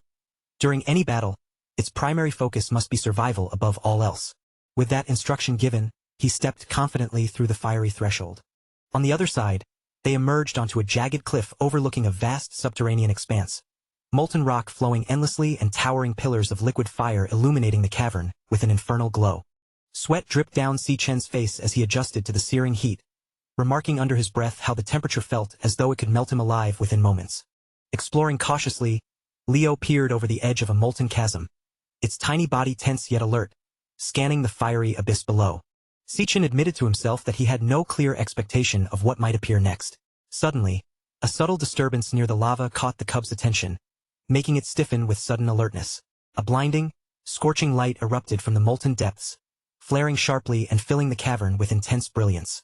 Si Chen's instincts ignited instantly, his eyes glowing red as he sensed an immense threat approaching, the kind that made the hair on his arms stand on end. Before he could even react, a devastatingly fast attack shot straight through his chest, striking with a force that defied comprehension. He jolted upright in his bed, gasping and clutching his chest, drenched in sweat as the echoes of the attack lingered in his mind. Realization hit him. He had been killed instantly, before he even caught sight of his attacker, left stunned and bewildered by its nightmare-level power. Still trembling from the phantom sensation of death, he wondered aloud what kind of monster could possibly dwell on the second floor of the tower. His dread was cut short by a familiar voice. Si Yun, calling from outside his door, announced that breakfast was ready. Sitting at the table, Si Chen took in the sight of a lavish spread. Steaming bowls of ramen and an array of fresh, colorful fruit laid out before him. He glanced at Si Yun, who was busy packing her bag, and commented that she had prepared far too much food for just the two of them. Munching on a piece of toast, Si Yun instructed him to wash the dishes afterward and reminded him to hang the laundry later, her tone both casual and teasing. Watching her slip on her sneakers, Si Chen asked where she was rushing off to on her summer break. She replied cheerfully that she was heading to a summer job. Concerned, he reminded her that he was managing their finances and insisted she didn't need to work, trying to keep her from overexerting herself. Si-Yoon smiled warmly, explaining that with his recent success, she refused to be left behind and wanted to contribute in her own way. She added that doing nothing all summer sounded unbearable, then waved cheerfully, reminding him again to complete his chores before heading out. Following her instructions, Si-chun set about washing the dishes and carefully hanging the wet laundry across the living room to dry. Once his chores were finished, he reflected on his sister's unchanging nature, how she had always been so reliable and spirited. His gaze fell on a framed photo of the two of them together, admiration washing over him for how strong and unflinching she remained through everything. Ironically, even though she wasn't yet an adult, he often felt she was the one looking after him, guiding and protecting him in subtle ways. His thoughts darkened as he considered the looming responsibilities ahead. Once his school affairs were settled, he would have to confront the Demon King Wrath, a battle that would take him away from Si-Yoon for a long, uncertain period. Still, recalling her warm smile, he admitted to himself that she was the one person he could never stop worrying about, no matter the distance or danger. Suddenly, a spark of inspiration struck him, and his eyes brightened with determination. Pressing his fingers to his temple, he pondered whether a certain experimental method might succeed. A soft pink glow filled his eyes as he focused and channeled his abilities, feeling the energy hum beneath his skin. In an instant, a portal materialized before him, and with a small tumble, Lion King Leo emerged safely into the room, landing gracefully on the floor. Si-chun froze, staring in disbelief at the little cub now standing in front of him. He was astounded by the realization that he could summon his contracted beast directly from the Dread Spire into the real world, bridging dimensions effortlessly. The energetic cub wasted no time, darting around the living room with boundless enthusiasm, gleefully tearing through stray tissues and making itself at home. Glancing at his system interface, Si-chun formulated a plan. He could now command Leo to watch over his sister during his absence, providing both protection and reassurance. Thanks to the passive abilities, if Si-Yoon ever found herself in danger, he could share the cub's vision and even teleport instantly to her side. Knowing how much Si-Yoon adored animals and recalling the joy she found in petting strays, Si-chun smiled. Presenting her with a little lion cub seemed like the perfect gift, both a companion and a guardian. Before Si-chun could enjoy the thought any further, a sudden, violent crash exploded from the kitchen, instantly cutting through the quiet of the apartment. Startled by the noise, Si-chun turned toward the kitchen and hurried over to see what had just happened. He had been hoping Si-Yoon would be thrilled with her new pet, but the moment he saw the kitchen, all that confidence disappeared. Plates lay shattered across the floor, the whole room was in complete chaos, and Leo was already gnawing on the faucet like it was some kind of toy. Meanwhile, outside in the city under the glow of sunset, a surge of dark energy suddenly ripped through a security camera mounted on a utility pole. The camera sparked, cracked, and went dead, leaving that entire stretch of the street without surveillance. Directly beneath the broken camera, a wounded man stumbled backward in terror.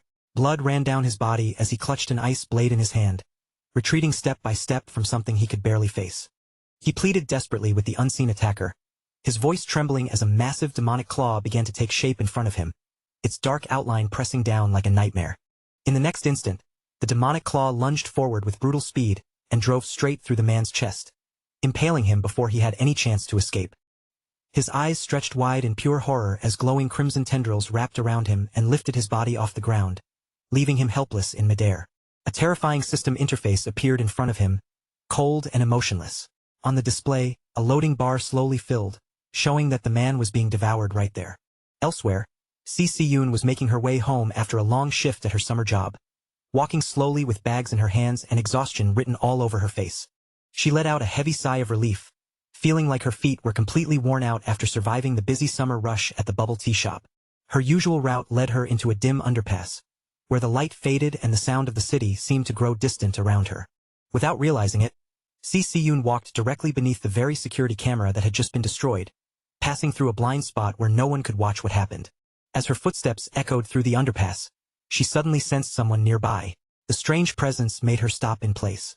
She turned around in surprise, and from the shadows came a cold voice, announcing that she had finally arrived. Waiting in the darkness of the underpass was Jean Duishin, holding a large bouquet of red roses in his arms. From the way he stood there, it was obvious he had been waiting for her for quite some time. He stepped directly into her path and offered the flowers as if everything had already been decided.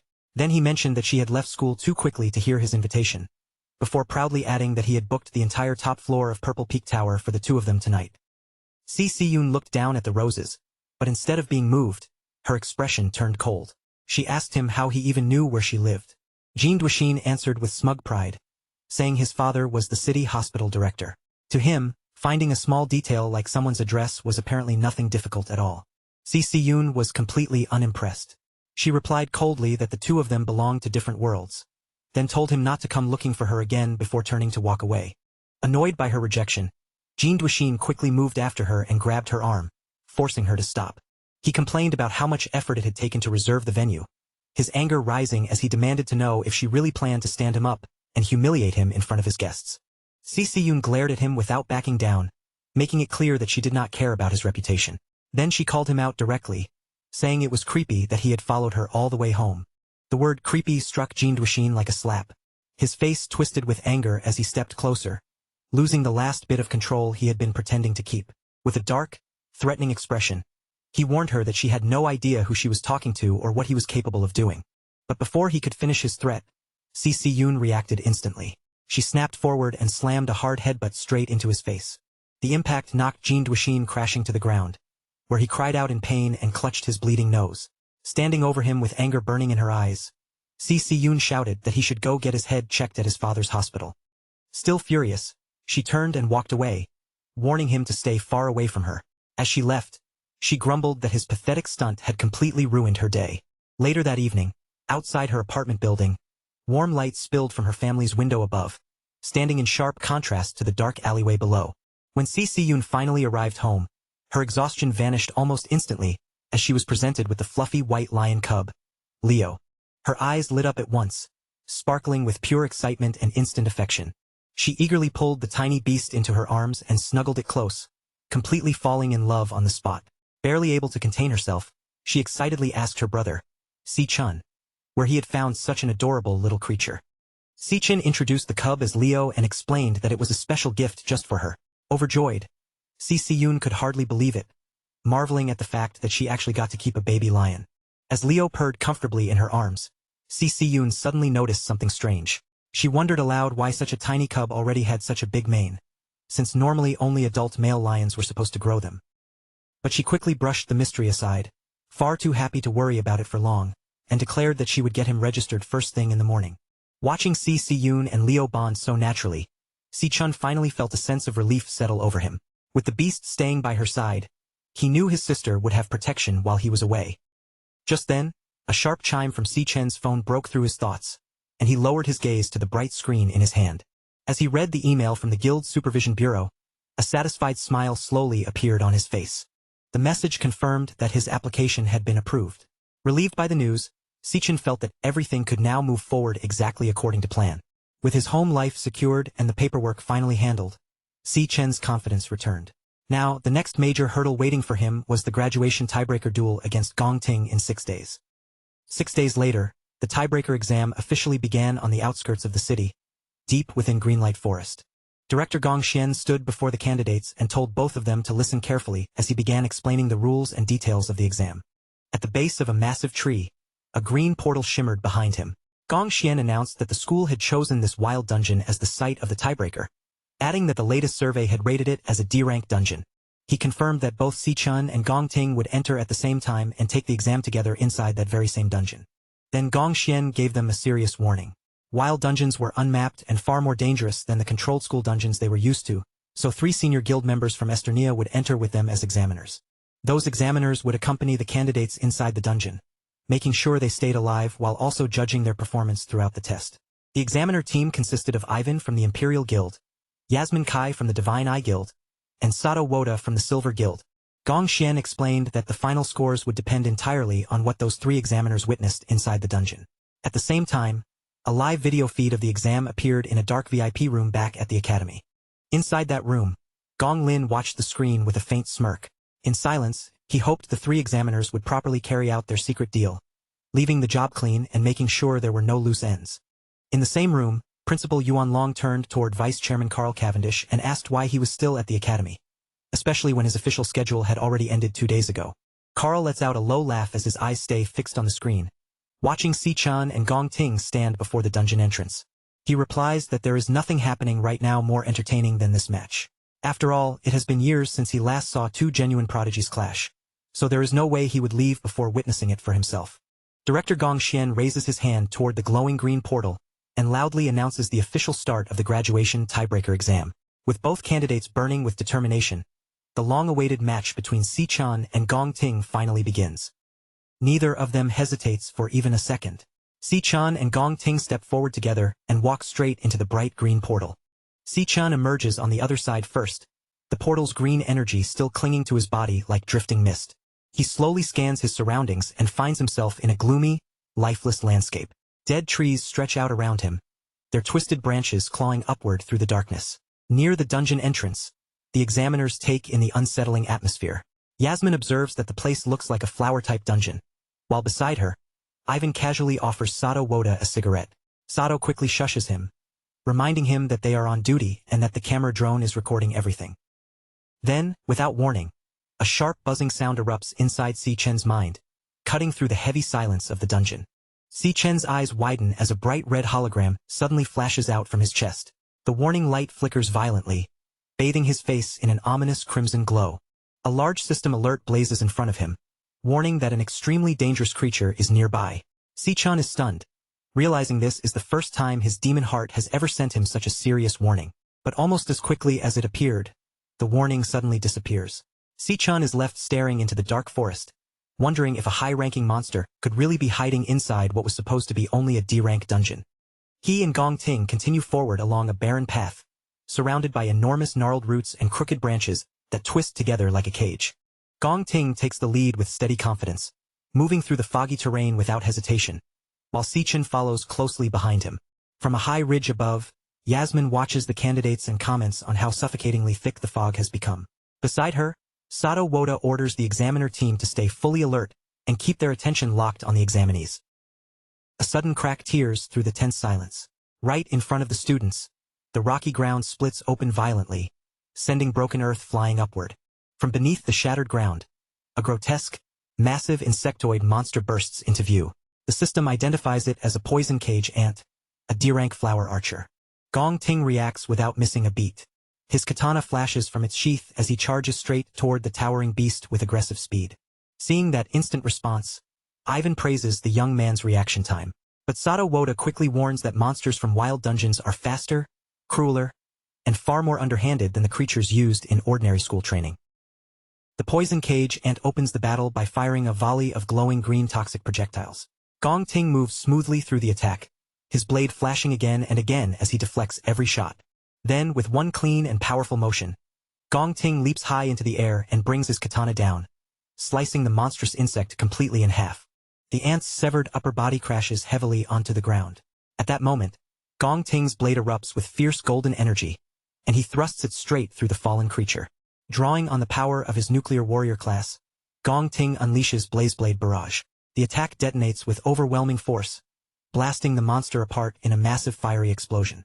Watching from the ridge, Yasmin raises her wrist device, and a glowing green 10 appears above it.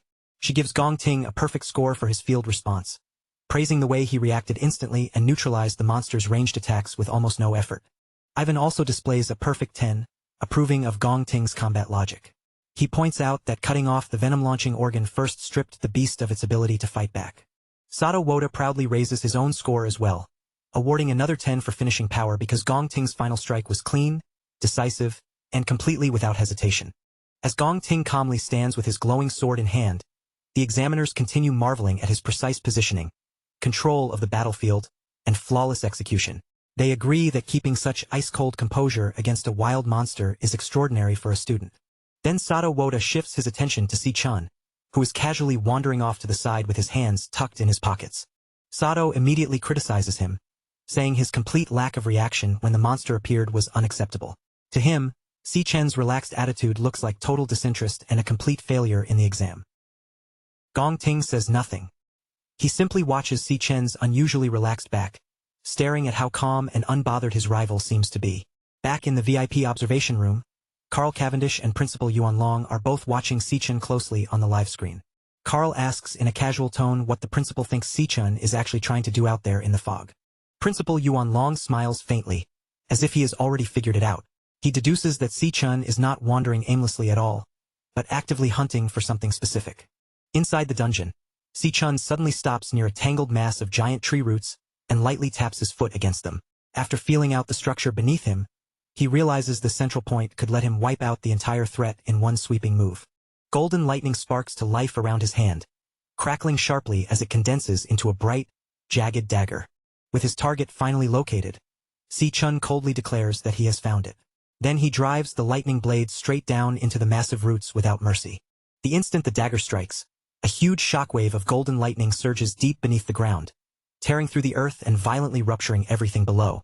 A hidden nest of poison cage ants is blasted up from underground, caught completely inside the explosive electrical surge, and obliterated by the violent burst of power. The examiners break into a sweat as they realize what Si-chun has done. He deliberately attacked the monster nest itself, and they start questioning whether he has lost his mind, terrified that provoking an entire horde of D-rank monsters could get everyone killed. Gong Ting watches the chaotic explosion unfold, and for the first time, his usual calm expression begins to crack. Shock flickers across his face as he wonders what Si-chun is planning next. Si-chun gathers momentum, channeling intense electricity into his boots until golden arcs burst around his feet, then launches himself upward with explosive force. Using the power of his lightning assassin class, he activates Flash God and rockets into the sky, transforming into a blinding streak of golden light. Moving at a speed almost impossible to follow, Si-chun intercepts the swarm of poison cage ants that had been thrown into the air by his own explosive trap. Then he unleashes a rapid, merciless storm of slashes, cutting through the airborne monsters one after another before they can even react. He darts between targets in midair, leaving a zigzagging web of golden lightning behind him. In just a few seconds, the entire cluster of beasts is shredded apart, and Si-chun descends gracefully back toward the ground. As Si-chun lands, the severed remains of the D-rank monsters begin raining down from the sky. Golden lightning slowly fades from his hands as if the massacre had taken almost no effort at all. Up on the ridge, all three examiners are left completely dumbfounded. Sato Woda sweats heavily, struggling to process the unbelievable scene that just unfolded before them. Si-chun casually brushes green monster blood from his jacket, looking almost bored. Only then do the examiners remember that his official school report lists him as nothing more than an E-rank awakener, making it absurd that he just wiped out a huge swarm of D-rank monsters with such ease. Realizing there is no logical way to give such a flawless performance a low score, the compromised examiners grow visibly nervous and begin whispering frantically among themselves. Desperate to make their dirty arrangement work and find some way to sabotage Si-chun, they start scrambling for excuses that sound official on the surface. Maybe they could claim his movements were far too reckless, or twist his fighting style into some kind of rule violation, anything that might let them unfairly drag down his score. Meanwhile, inside the VIP observation room, Carl suddenly bursts into loud, unrestrained laughter. His voice fills the room as he praises Principal Yuan Long, openly admitting that the principal had been right all along when he said Si-chun was still keeping his real strength hidden. Carl can hardly contain his excitement, saying that it is almost unbelievable to see such an explosive display of power when the exam has only just started. With his eyes fixed on the unfolding situation, he grows even more eager to see how Gong Ting will react when faced with a force this overwhelming. Behind him, Gong Lin says nothing at all. He simply stands there in complete silence, his face growing colder and darker by the second as his gaze remains locked on the monitors in front of him. Then, without warning, the live footage on the massive monitor begins to tear apart, swallowed by thick bursts of harsh digital static. The image flickers violently, distorting again and again until the entire screen suddenly goes black. In its place, a sharp red warning flashes across the display, announcing that the signal has been completely lost. Principal Yuan Long's expression tightens as he stares at the lifeless monitor. His brows draw together, and he questions aloud why the transmission would suddenly cut out again at a moment like this. Outside the dungeon entrance, the monitoring equipment begins screaming with rapid warning beeps. A technician hunches over his console, typing as fast as he can while the system flashes a critical alert about a severe abnormality in the signal. On the diagnostic screen, the dungeon's official D-rank classification starts to distort violently. The clean rank display breaks apart in a storm of glitches before collapsing into a single unreadable question mark. At the very same moment, the internal communication signal plunges straight down, crashing all the way to absolute zero with no response left at all. The technician freezes in place, staring at the corrupted data on the screen with wide eyes, completely stunned by what he is seeing. Director Gongshuan breaks into a cold sweat as panic surges across his face. He snaps at the staff around him, demanding to know what kind of disaster could possibly be happening inside the dungeon. Their panic reaches its peak when the swirling green energy of the portal suddenly begins to fade, breaking apart right before their eyes. In the next instant, the glowing threshold disappears completely. What remains is no longer a portal at all, only an ordinary, empty cave entrance, leaving the candidates effectively sealed inside with no visible way out. Far deeper within the now isolated dungeon, a sinister and otherworldly melody begins drifting through the darkness. The sound does not simply echo through the gloom. It takes shape in the air as glowing pink and green musical notes float eerily around them. Si-chun stops moving at once. His body goes still as he listens closely, every bit of his attention drawn toward that strange, chilling tune. Almost immediately, he understands what is hiding beneath the melody. The presence woven into that sound is terrifyingly familiar. It is the voice of the Demon King, Wrath. Outside the dungeon at exactly 4 p.m., the cave entrance suddenly seals itself shut, shifting and hardening until it becomes a solid wall of rock. Director Gong Xian is thrown into panic, demanding to know how the gateway could have vanished so suddenly. A technician quickly reports that all connections have been lost, adding that the equipment had thrown out a string of critical signal errors only moments earlier. Sweat runs down his face as anxiety overtakes him, and he immediately orders his staff to contact command without delay. His voice carries the weight of dread, because he can already sense that something catastrophic has unfolded inside the dungeon they can no longer reach. At the same time, inside the dungeon, that eerie melody continues to spread through the air, its sound taking physical form as glowing musical notes drift around them like unnatural fireflies. Si-chun and Gong Ting both pause, their attention pulled toward the bizarre sight surrounding them. For a moment, neither of them moves as the strange notes hover through the dim air. The examiners are just as baffled by the sudden change in atmosphere. Yasmin Kai looks around and asks if the others can hear that sound too, and Sato Woda confirms it, saying it truly does sound like some kind of strange music. As the heavy rhythm begins to thud through the dungeon, Si-chen's expression turns deeply alarmed. The sound is not just music to him, because he immediately recognizes it as the voice of the Demon King, Wrath. His mind races in disbelief as he wonders why Wrath would be here, of all places, inside a low-level dungeon. According to what he knows, the Demon King should not appear for another 3 years, and yet that terrifying presence is now unmistakably close. Then, all at once, the Demon Heart System begins hammering Si-chun with severe high-danger alerts, each warning striking across his senses like an emergency alarm. Si-chen's entire body tightens as he realizes the interface is not merely warning him. It is practically screaming that a lethal threat is closing in right now. Heavy thuds begin shaking the ground beneath his feet, one after another. Through the fog behind him, Si-chun suddenly understands that something enormous is standing there, hidden just beyond his sight. A sinister laugh rolls through the cavern, echoing from the mist like a voice from a nightmare. Then a towering shadow begins moving closer, its massive outline slowly taking shape through the thick fog. Sato Woda is visibly shaken by the crushing pressure of that presence. As he stares into the haze, he wonders what kind of monster could be hiding there, just as 2 glowing eyes suddenly cut through the darkness. The creature finally steps forward and reveals its horrifying form. It is a grotesque humanoid mantis monster, its twisted body radiating dark energy as it looms over the rocky ground. Looking down at the group with a cruel glare, the monster welcomes the humans in a chilling voice. Then it declares that they have walked straight into its trap. Sato Woda is stunned the moment he hears the creature speak. A monster capable of forming words is no ordinary beast, and he immediately realizes that it must be at least a high-tier C-rank threat. His shock turns into frantic confusion as he questions how something this powerful could possibly exist inside a dungeon that was supposed to be only D-rank. Fearing that this high-level monster will tear the students apart, Sato instantly summons a massive glowing axe into his hands. Without hesitation, he throws himself forward, trying to intercept the beast before it can reach anyone else.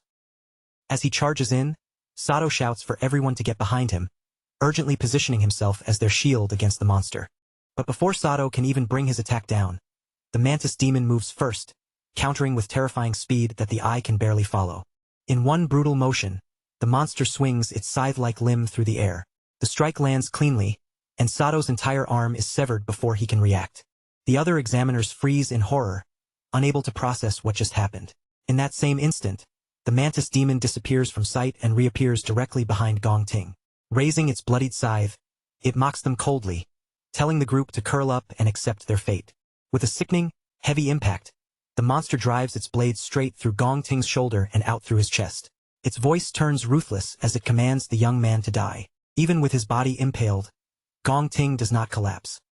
He grits his teeth against the unbearable pain, and instead of fear, a fierce, almost crazed grin spreads across his face.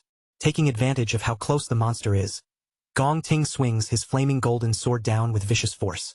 The blade cleaves through the trapped scythe arm and chops it clean off, leaving the mantis demon staring wide-eyed in shock. Gong Ting does not give it even a second to recover. He immediately follows with a powerful kick in midair, sending the crippled beast flying backward across the rough rocky terrain. Blood pours from the massive wound torn through Gong Ting's shoulder, but he acts as if the injury does not matter. His glowing eyes lock onto the enemy with a dangerous glare. He declares that since the Overlord was the one who drew first blood, the kill belongs to him according to the rule of combat priority. Then, with fierce intensity, he warns Si-chun not to even think about interfering in this fight. Si-chun keeps his focus fixed on the monster, watching every movement with sharp concentration. A green glow lights up in his eyes as he activates his abilities to measure the creature's true level of power. The system interface quickly updates the mantis demon's classification. The result confirms what they feared. This is not some ordinary dungeon monster, but a highly dangerous C-rank high-tier beast. Seeing the huge hole torn through Gong Ting's shoulder, Yasmin Kai urgently shouts for him to receive medical treatment. She pleads with him to suspend the exam and let them pull him out, warning that this monster is far beyond what he can handle. Gong Ting refuses without the slightest hesitation. He gathers intense fire magic into his hand, the heat surging around him as his stance hardens. No matter how badly he is injured, he completely rejects the idea of backing down or giving up. This content may violate our usage policies. Did we get it wrong? Please tell us by giving this response a thumbs down. Si-chun watches in shock as Gong Ting presses his burning hand directly against his bleeding chest, using the raw heat of his own flames to painfully cauterize the severe wound. Pushing through the agonizing pain, Gong Ting fiercely declares that the fight does not end until one of them is dead. Without hesitation, Gong Ting leaps high into the air and brings his flaming sword down toward the crippled mantis demon to continue his assault. Meanwhile, outside the sealed dungeon, Silas Lin, the leader of the Imperial Guild's King Squad, assesses the vanished entrance.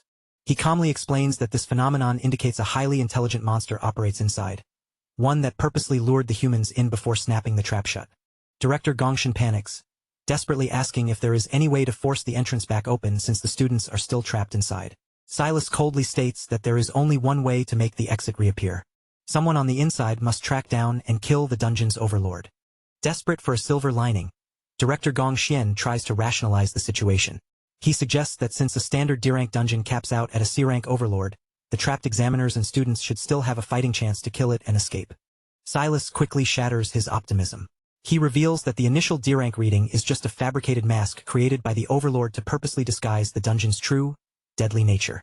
Connecting the clues, Silas deduces that this specific dungeon is the culprit behind the recent string of Awakener disappearances his team has been investigating. He gravely informs a horrified Gong Xian that the trap they stand in front of is actually an extraordinarily dangerous B-rank dungeon. Meanwhile, in the dungeon, the monstrous insect attacks relentlessly with its scythe-like arms. Gong Ting stands his ground, parrying the heavy blows with his flaming katana. He quickly retreats to evade a sweeping strike. As the beast raises its arm for a devastating blow, Gong Ting vaults into the air. The creature's attack misses. Its bladed limb buries deep into the ground and becomes firmly stuck. Seizing the opportunity, Gong Ting declares that he has the monster trapped. With a swift, powerful swing of his glowing sword, he severs the creature's head. The decapitated head tumbles across the rocky terrain as the rest of the group gathers. Yasmin watches in stunned disbelief, amazed that Gong Ting has managed to defeat the overlord entirely on his own. She admits that his strength is genuinely formidable. Nearby, Ivan channels a green healing aura into Sato Woda's injured arm, asking if he is recovering. Sweating, Sato expresses his gratitude for the timely intervention. However, Sato's relief vanishes as he checks his smartwatch. He alerts the others in a panic that his device has lost its signal, leaving them completely isolated. Yasmin and Ivan immediately check their own gear. Yasmin confirms her connection is gone, while Ivan grimly notes that every signal, including their compass positioning system, is completely dead. Sato panics, demanding to know when the camera drones went offline. Gong Ting looks back at him in confusion. Suddenly, the headless mantis monster stands back up. Without warning, the decapitated creature lunges straight at a shocked Gong Ting. Si-chun instantly intervenes, unleashing a flurry of golden lightning strikes that slice the creature into pieces. The system confirms the kill, awarding him experience points. Still reeling, Gong Ting demands to know how the monster kept moving after he cleanly chopped off its head. Si Chun calmly explains that the mantis was never the true overlord. It has been hypnotized the entire time, allowing its body to fight even after death. He urgently orders the examiners and Gong Ting to leave the dungeon immediately, warning that any of them could be the next target. Defensive, Gong Ting questions how Si Chun could possibly know that. Sato angrily accuses Si Chun of losing his mind, insisting there can only be one C-rank overlord in the dungeon.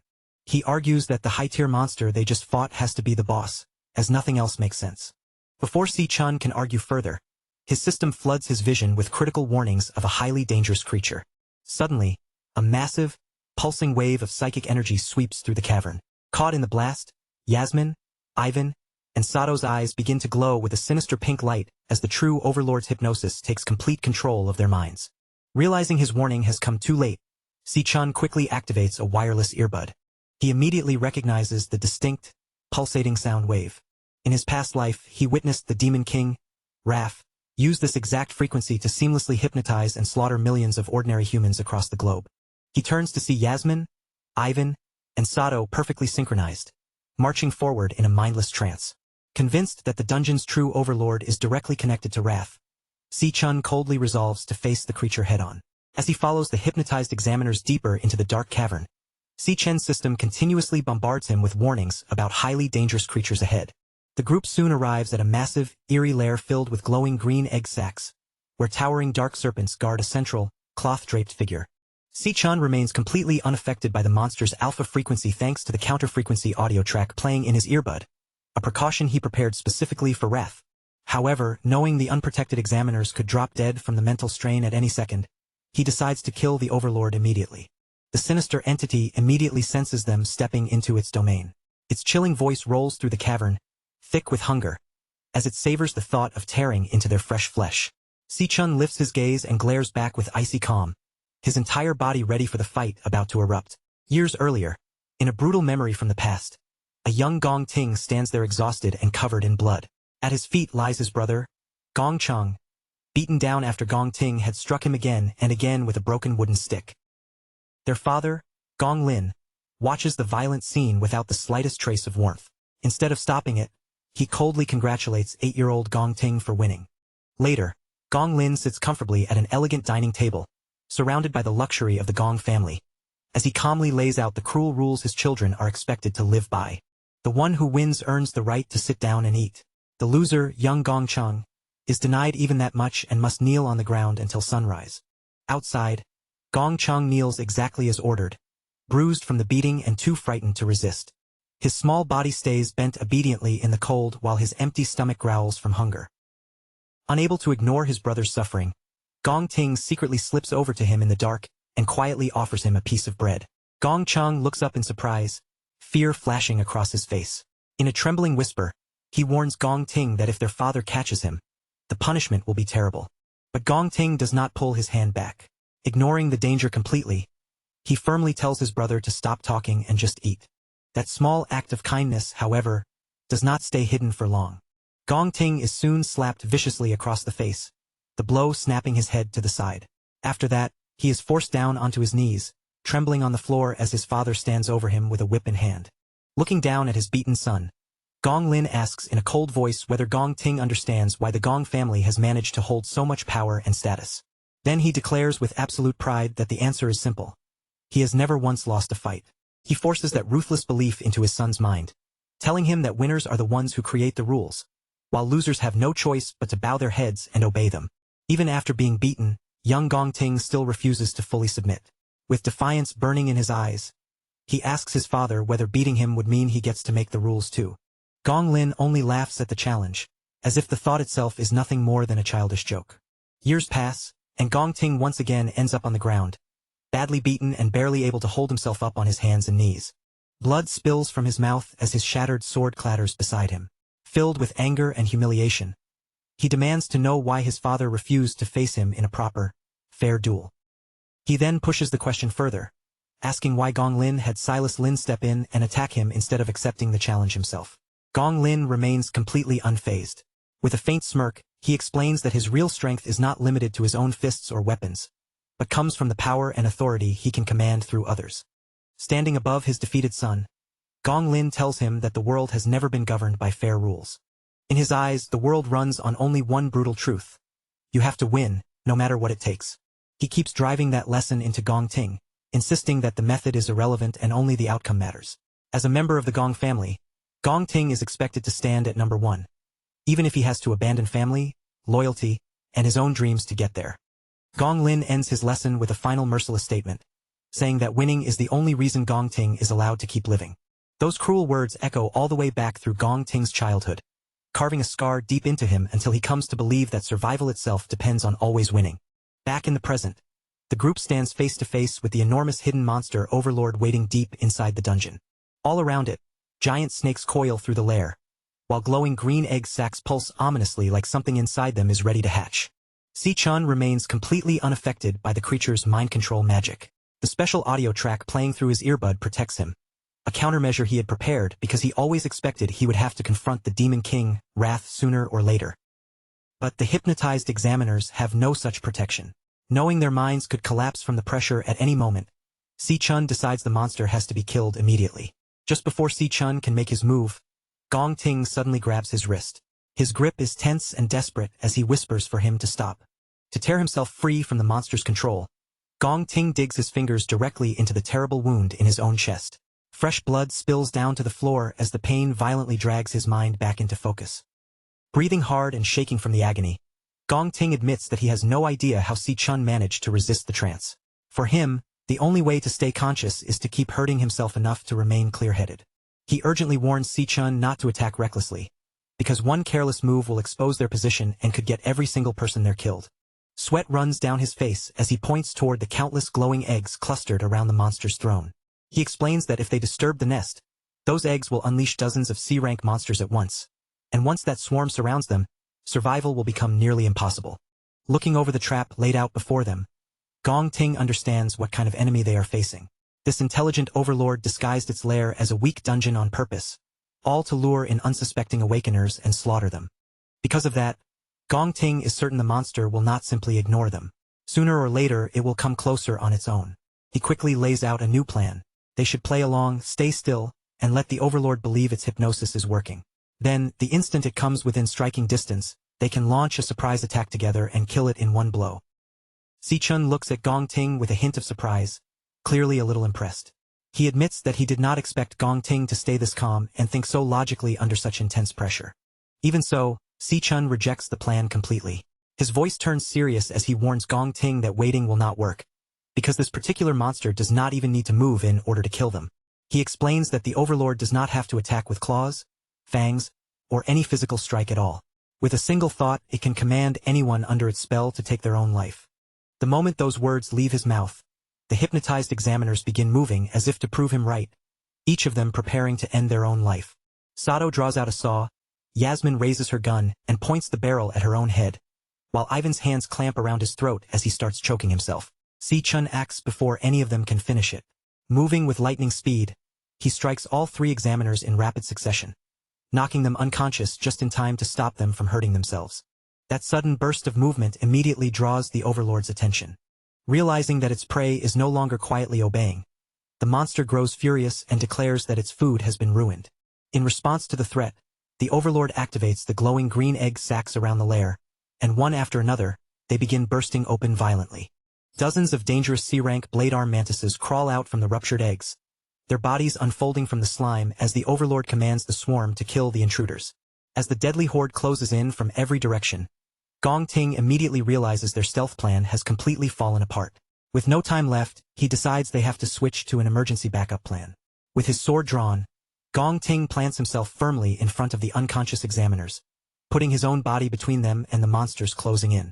Without taking his eyes off the danger ahead, he orders Si-chun to pick up the three adults and get out of the dungeon, promising that he'll stay behind and hold back the entire monster swarm on his own. Si-chun freezes for a moment, genuinely stunned that Gong Ting would make such a selfless decision and willingly throw away his own life just to give everyone else a chance to survive. Gong Ting doesn't pretend he can win. He admits he knows there is no way he can defeat a whole swarm of C-rank monsters by himself, but his voice stays firm as he says he can at least buy Si-chun enough time to escape with the others. As a mantis monster charges straight at him, Gong Ting swings his flaming sword into its attack, the blazing blade crashing against the creature's scythe, while he shouts that he'll take responsibility for this.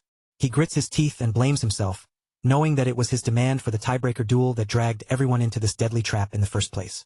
But the monster's raw physical strength is far beyond what Gong Ting can handle, and the force behind its strike overwhelms him instantly, sending him flying backward with ease. Gong Ting stabs his sword hard into the ground, using the blade to stop himself from sliding any farther, and while he pants for breath, he stubbornly insists that since all of this is his fault, he has to be the one who fixes it. Si-chan steps forward, his expression shifting as he admits that he had completely misjudged the kind of person Gong Ting really was. As his system begins switching his class, Si-chan reminds Gong Ting that he wasn't the only one who agreed to that duel, so the blame doesn't belong to Gong Ting alone. In the next instant, Si-chan fully transforms into his level 24 lightning assassin class, and a bright blade of golden electricity gathers in his hand, crackling with sharp, dangerous light. With mantis demons surrounding them and the giant overlord's buzzing presence pressing down from ahead, Si-chan channels golden lightning through his body and calmly declares that he has a plan. Still bleeding badly from his wounds, Gong Ting immediately rejects the idea of standing their ground and fighting. He warns Si-chan that the overlord is operating on a completely different level from the rest of the swarm, guessing that the monster is at least B rank, and might even be a terrifying A rank threat. With urgency in his voice, Gong Ting tells Si-chan to grab the unconscious examiners and run, insisting that escaping is the only realistic option they have left.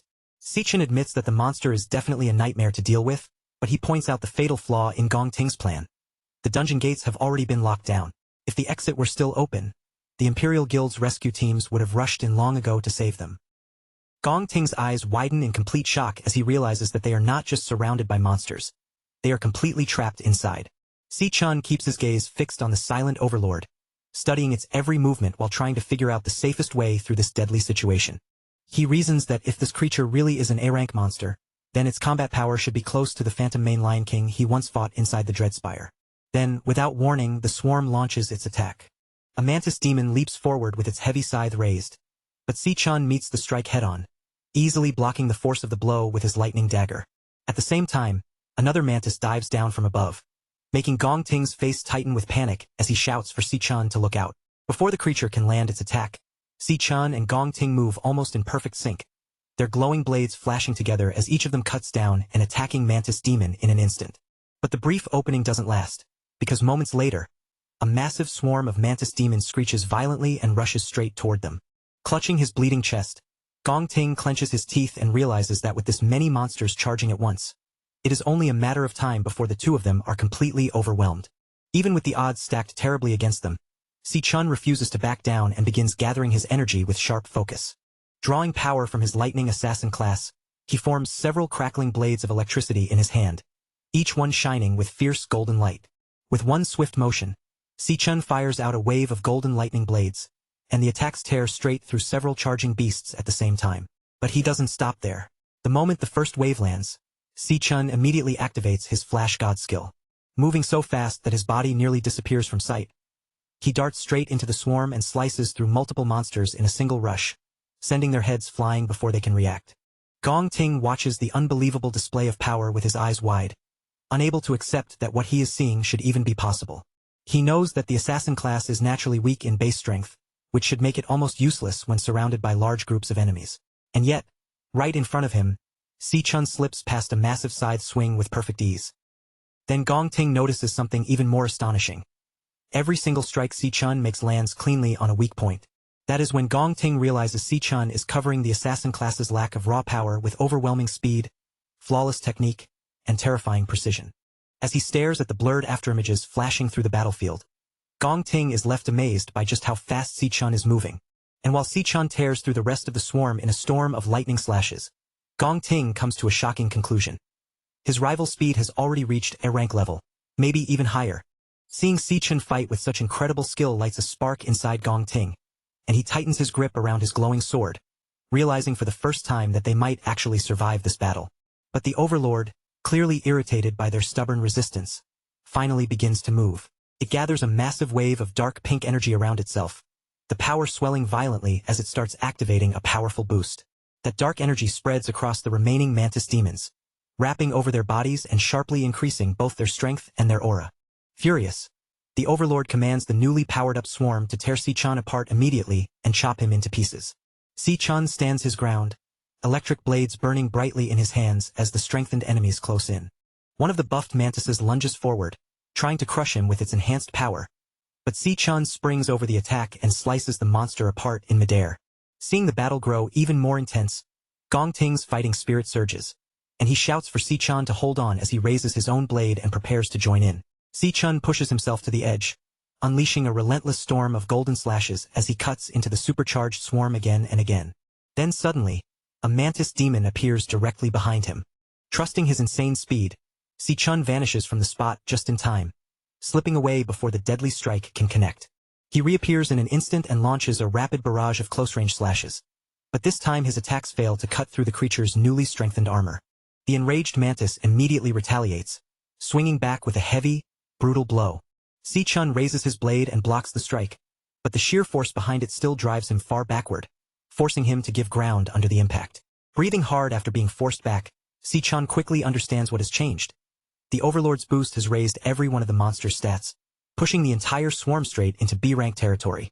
He narrows his eyes at their hardened bodies and notices that their shells are now as tough as solid iron, making it nearly impossible to pierce their weak points directly.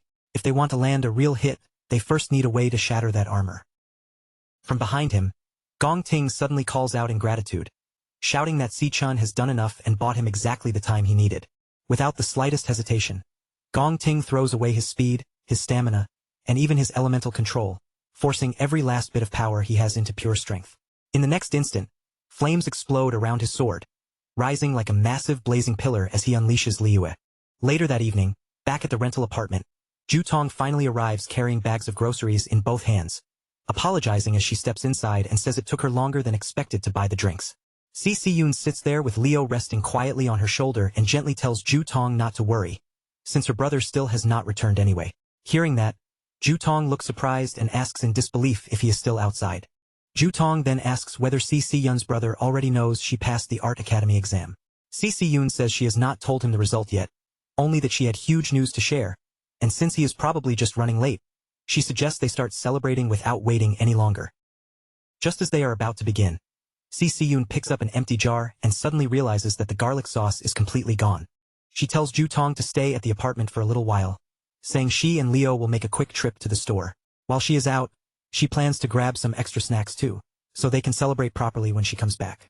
A short while later, Si-Yun finishes buying what she needs at a nearby convenience store and steps back out onto the street. As she walks home, Leo hides inside her backpack, happily nibbling away at his food while staying tucked out of sight.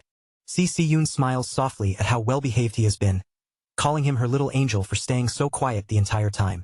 She praises the cub in a warm voice, telling him he has been such a good boy, and promises that next time she will buy him cookies as a reward. But Si-Yun has no idea that from the shadows of a nearby alley, someone is already watching her every move. A man standing beside a hooded partner holds up a picture of Si-Yun, then speaks into his radio and reports that he has found their target. After confirming her identity, he asks whether they should attack right away. A voice crackles back through the radio, ordering him to wait and follow her until she moves beyond the range of the street cameras. The man quietly confirms the order and continues watching from the alley. As Si-Yun continues walking home, the sound of heavy footsteps begins following close behind her. The stalkers carefully match her pace, step for step, slowly shortening the distance between themselves and her back. Si-Yun already knows they have been following her ever since she left the store, and as she keeps walking, she silently wonders what these men could possibly want from her. Hidden inside her backpack, Leo lets out a low warning growl. Si-Yun gently steadies him with her hand and quietly asks if he can sense the danger too. Keeping her voice low, she whispers for Leo to stay hidden inside the backpack and not reveal himself yet. Then she glances back toward the men following her, her expression turning sharp and fearless, and quietly says that her night has suddenly become a lot more interesting.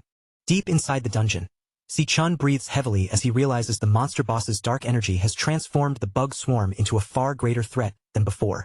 Seeing their shells hardened like solid iron, Si-chun understands that his blades can no longer cut through them so easily. Before he can strike their weak spots again, he needs a way to break through that armor first. At that moment, Gong Ting shouts out from behind him, thanking Si-chun and telling him that the time he bought was exactly enough. Gong Ting gives up his speed and the rest of his remaining energy, converting everything he has left into raw strength as a towering pillar of flames bursts violently around him. With his strength pushed to its absolute limit and his eyes glowing fiercely, Gong Ting raises his blazing sword and angrily announces his final move. He swings the flaming blade with everything he has, unleashing a massive wave of fire while declaring that no matter how strong the monster is, he will burn it down to ashes. The enormous fiery attack crashes straight into the charging swarm, swallowing the bug monsters in violent flames and burning through their ranks. The giant blade of fire tears through the group of enemies without stopping, pushing past the swarm and flying directly toward the calm boss waiting behind them. The strike slams into its target and detonates with a blinding explosion, engulfing the monster in a huge blast of roaring fire. Gong Ting can barely stay upright after using that attack, and his knees finally hit the ground as he leans heavily on his sword. He realizes that both his physical strength and his magic have been completely drained. Exhausted, Gong Ting wipes the sweat from his face and lets out a tired breath of relief. As the flames slowly fade and reveal the burned remains of the swarm, Gong Ting looks ahead with relief and happily says that the fight is finally over. But from within the dying flames, a sinister laugh suddenly rings out. The boss's mocking voice cuts through the smoke, asking if that pathetic attack was really all they could manage. Gong Ting freezes in complete shock, while Si Chun stays calm and quietly turns his gaze toward the place where the voice came from. As the smoke clears, the boss appears completely unharmed, standing inside a massive glowing green shield. It glares down at them coldly and calls their attack disappointing. Pure fear spreads across Gong Ting's face the moment he sees that the monster has not been damaged at all. All of his hope collapses at once, because he has just spent every last drop of power he had, and even then, he failed to leave so much as a single scratch on the creature. Si Chun says nothing, his eyes fixed on the enemy's defense as he carefully studies the shield around the boss. He quickly realizes what happened. Right before the fire attack landed, the boss drained the life from the remaining monster eggs and used that energy to form a shield strong enough to block everything. Barely able to remain standing, Gong Ting pants heavily with his body trembling from exhaustion. Completely defeated, he begins to wonder if this is really where they are going to die. Then Si Chun steps past the broken Gong Ting and calmly offers him a deal. As he begins changing his combat class, Si Chun says he can let Gong Ting take first place in the exam, but only on one condition: Si Chun gets to keep the entire cash prize. He adds one strict rule to the deal. Gong Ting must never tell anyone a single word about what he is about to see. Si Chun calls forth his glowing sword, and in the next moment, his body fully shifts into his hidden demonic class. Gong Ting stares at him in total disbelief, stunned as he realizes that his rival has actually been hiding two different combat classes. Without warning, streams of glowing pink energy begin ripping themselves out of the dead bug bodies scattered across the battlefield. Si Chun activates a special skill that drains the leftover energy and strength from nearby corpses, pulling that power directly into himself. A massive pillar of pink energy erupts around Si Chun, surging upward as his power levels rapidly climb to a completely new height. Gong Ting throws an arm up across his face, barely shielding himself from the violent wind tearing through the cavern. Through the gaps between his fingers, he watches that unbelievable burst of power unfold before him, his eyes wide with pure, shaken disbelief.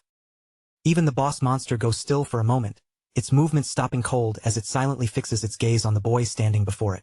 Si Chun exhales through his sharp teeth, and a thick cloud of energy spills from his mouth like smoke.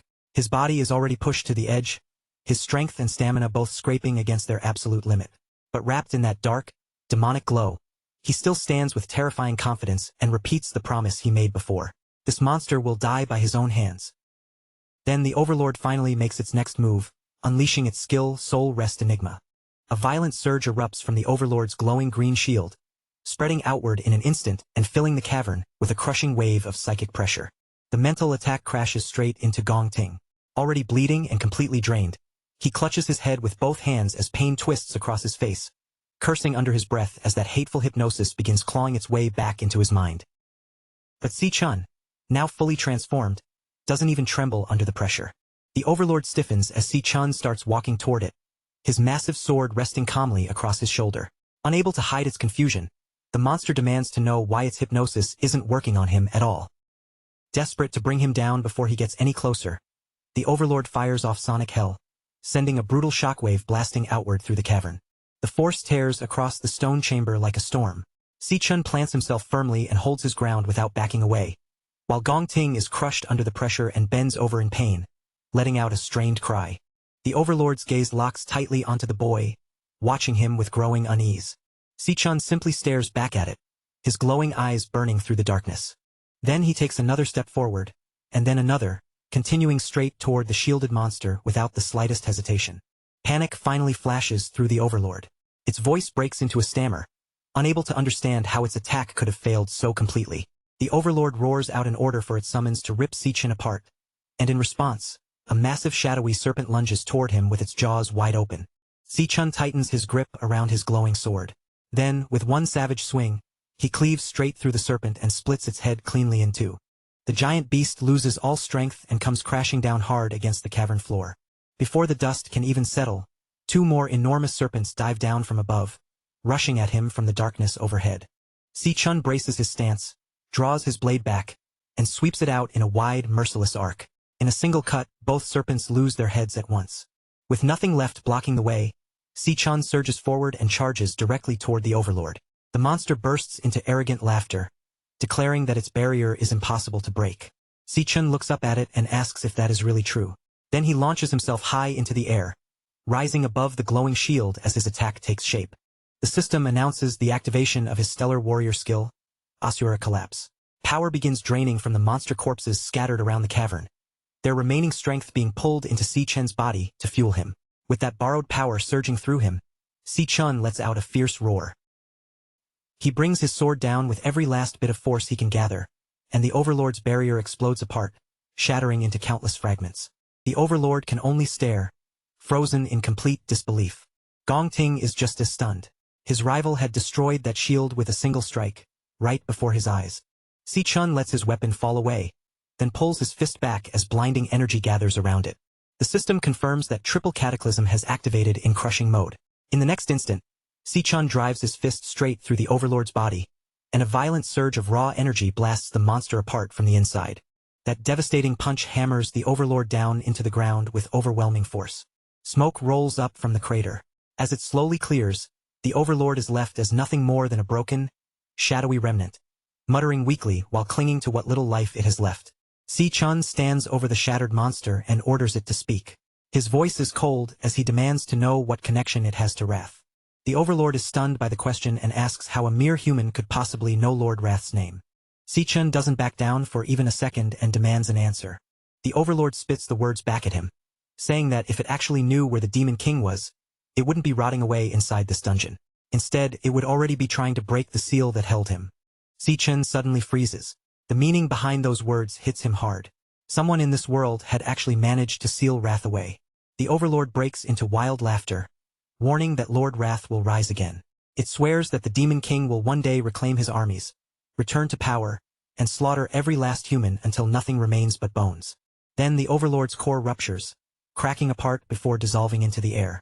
Si-Chun reaches out as the system activates, pulling in and devouring the monster's glowing green essence. The system confirms the absorption. Si-Chun gains a new Flower Mage class known as Phantom Sorcerer, along with the Overlord's psychic attacks and barrier abilities.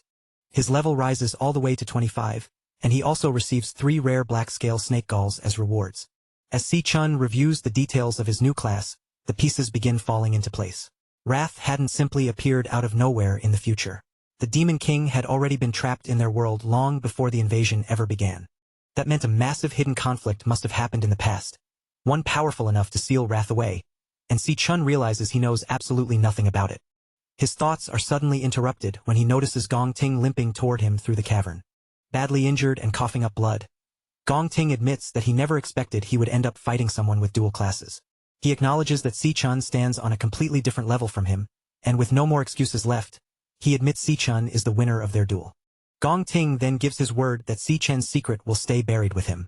Everything he witnessed today, he promises, will be taken with him to the grave. A moment later, the last of his strength finally leaves him. He coughs up another mouthful of blood and collapses back against the cavern wall. Si-Chun quickly tells him to hold on, refusing to let him slip away there.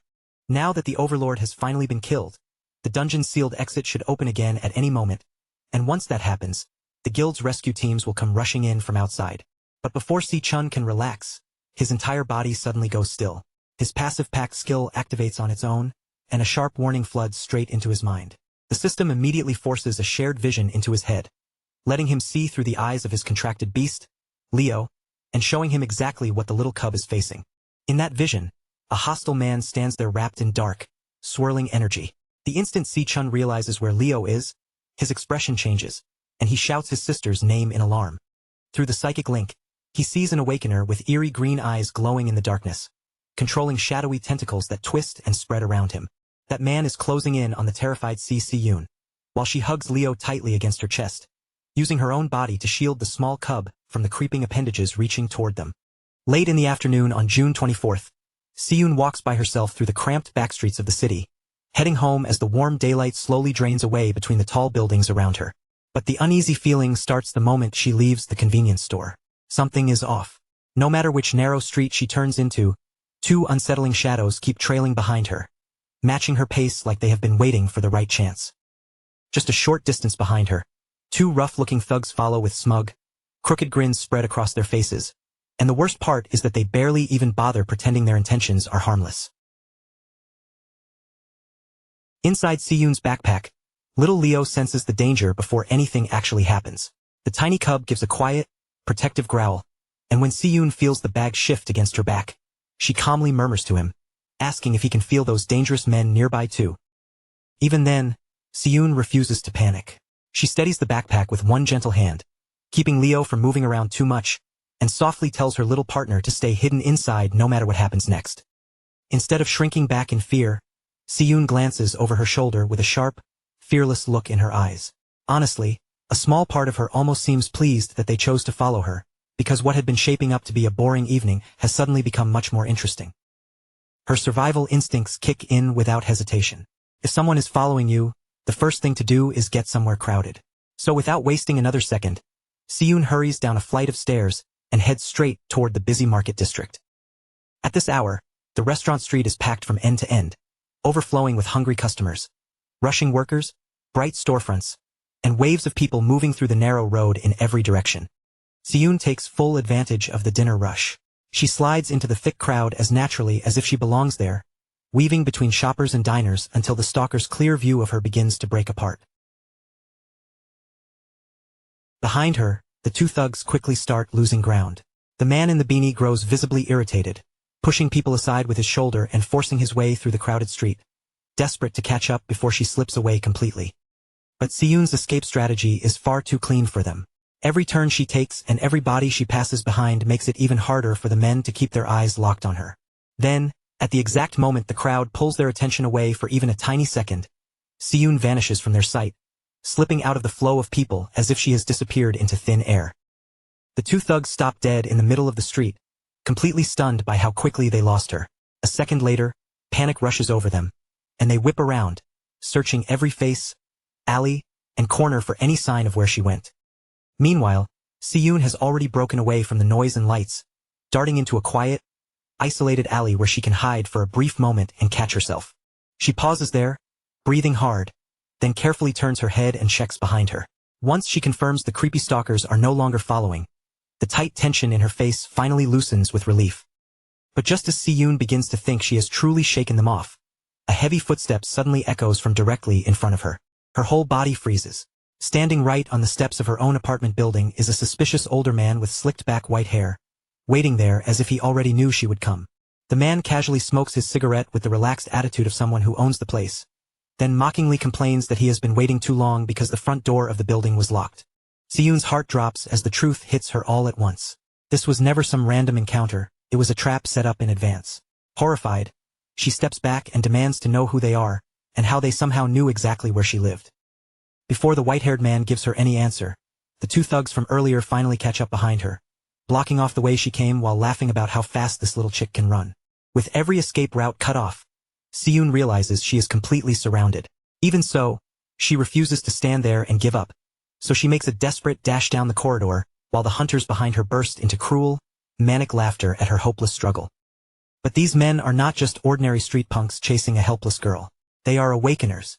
In the very next instant, a blast of ice magic races across the ground and locks Si-Yoon's foot solidly in place. Her body keeps moving forward, but her trapped foot cannot budge at all. The sudden stop throws her completely off balance, and she crashes face first onto the hard pavement as her backpack is knocked away from her body. Her foot is pinned beneath a thick, broken layer of ice, the frozen shards gripping her in place. Above her, a glowing blue hand wrapped in frost reaches closer, looming over her like a terrifying shadow. The disgusting thug in the beanie stands over Si-Yoon with a warped, drooling expression, looking less like a person and more like a deranged predator enjoying the sight of prey that can no longer run. He mocks her with a nasty grin, asking if she has already run out of energy, then tells her to take a little breather and entertain him for a while. As the creepy stalker bends down and reaches toward her, ready to put his hands on her, Siyun screams out in pure panic. But before his fingers can even touch her, a massive spectral paw crashes straight into his face with terrifying force. The blow launches him backward through the air and sends him slamming brutally onto the pavement, shocking even the white-haired leader. A heavy thud shakes the ground as the thug's body hits the pavement, and for one stunned moment, the entire alley falls into sudden silence. Standing protectively in front of the trembling Siyun is a colossal white lion, enormous and majestic, its overwhelming presence glowing through the alley like something legendary has descended. Siyun can only stare from where she has fallen, her eyes wide and her mind struggling to understand what has just appeared in front of her. As she looks up at the radiant, mythical beast, disbelief spreads across her face. This terrifying predator is not some stranger that came out of nowhere. It is her tiny Leo. The beanie thug clutches his bleeding face with both hands, screaming in horror after being smashed aside by an attack he never could have expected. He frantically shouts at his partner, whining that the client who hired them never said a single word about having to fight a giant, insanely powerful monster lion. Leo opens his jaws wide and releases a deafening roar, the sound exploding through the narrow alley with enough force to shake the air and echo off every wall. The hooded stalker is clearly terrified, but desperation pushes him to move anyway. In a panic, he charges yellow lightning around his fists, trying to prepare one last defense against the enormous beast in front of him. But for a baby cub like Leo, maintaining such a massive legendary form takes an unbelievable amount of strength. Right after that heroic entrance, Leo's energy gives out completely. His giant body suddenly shrinks back down, returning to his tiny, adorable cub form before he tumbles onto his back, dizzy and utterly drained. Seeing her fluffy little guardian collapse from exhaustion, Siyun panics instantly. She scoops her tiny champion into her arms, hugs him close against her chest, and frantically checks whether he is okay after using up all that strength. The white-haired leader watches the legendary lion shrink into a helpless, dizzy little baby, and disappointment spreads across his face. With a cold scoff, he mutters that for a brief moment, he actually thought the beast might be something impressive. Then, with a sharp snap of his fingers, he decides the game is over and finally reveals the terrifying awakener ability he has been holding back. Massive wooden roots covered in sharp thorns violently rip through the concrete floor, spreading across the narrow alley as he sneers that the cub could not even keep its form for 10 seconds. The huge twisting vines coil and writhe around Siyun, tightening their formation from every side until she is trapped inside a living cage of thorn-covered branches. Siyun clutches the dazed Leo tightly against her chest, her whole body tense with fear, and desperately warns the man not to come any closer. But a warning like that means nothing to someone like him, a seasoned killer who has clearly heard fear shaking in people's voices more times than he can count. The leader draws the thorny branches nearer and nearer to her face, letting the sharp tips hover just beside her skin as he coldly tells her not to waste his time. Then he gives Siyun a horrifying choice. She can hand the beast over willingly, or he will gladly tear it away from her dead body. Just as the leader is about to tighten his thorn-covered trap, Leo's eyes suddenly begin to shine, and the legendary contract skill activates. Stellar Warp. As Leo's mental control is consumed, a massive warp portal opens beside them. In a flash of pink light, Si-chun teleports directly to Leo's location and drives a devastating kick straight into the leader's face. The force behind that teleporting strike is overwhelming. The thug is hurled backward like a ragdoll, smashing brutally through the metal bins stacked in the alley as the impact rings out around them. Si-chun turned his head toward his sister, his expression still unbelievably calm, almost as if he had not just stepped into the middle of a life-or-death mess. With that same gentle tone, he apologized for keeping her waiting, then explained like it was nothing serious that the dungeon situation had taken longer than he had planned. Only after reassuring her did his gaze shift between her shaken face and Leo beside her, quietly checking whether the two of them had managed to stay unharmed. At that exact moment, the hooded thug could only stand there, completely stunned, his thoughts nearly locking up from the absurd thing he had just seen. He had no idea where this terrifying man had come from, or how someone that strong could appear so suddenly. To him, it felt less like a person had arrived and more like some overpowered monster had dropped straight into their ambush out of nowhere. Si-chen's sister was still shaking from the shock, her complexion drained pale as the fear from moments ago clung to her body. Her words came out quickly, almost tumbling over one another, as she tried to tell him what had happened. She warned Si-chun that she did not know how these people had managed to track her location, and what made it even more dangerous was that every single one of them seemed to be a high-level awakener. But Si-chun only looked at her with a warm and steady smile, the kind of calm expression that made the suffocating fear around them loosen just a little. His voice stayed soft as he told her to take a breath and settle herself, because from this moment on, her big brother was already here. And as long as he was standing in front of her, there was no need for her to be afraid anymore. At the same time, not far away among the shattered rubble, the enemy leader began forcing himself back up again. The moment he understood that his carefully prepared plan had been ruined in a single instant, rage twisted across his face. His jaw tightened, his eyes burned with fury, and he cursed himself for lowering his guard even for one brief second. That tiny opening, that one careless mistake, had given Si-chan the chance to cut in and destroy everything. Then thick wooden roots covered in sharp thorns began wrapping around the leader's body, twisting and tightening over him like living armor born from his anger. As the roots coiled harder, his fury erupted completely. He roared that Si-chun had just made the biggest mistake of his life, then swore he would take their severed heads back to his client and demand triple the original payment for all the trouble they had caused. But even after hearing that vicious threat, Si-chun did not so much as flinch. He slowly curled his fingers into a fist, and the instant his knuckles tightened, golden lightning began bursting to life around his hand. Sharp crackles flashed through the air, wrapping his fist in violent sparks as the atmosphere grew heavy around him. Without looking away from the enemy in front of him, Si-chun calmly told his sister to move behind him and stay there, promising her in a steady voice that this fight would end very quickly.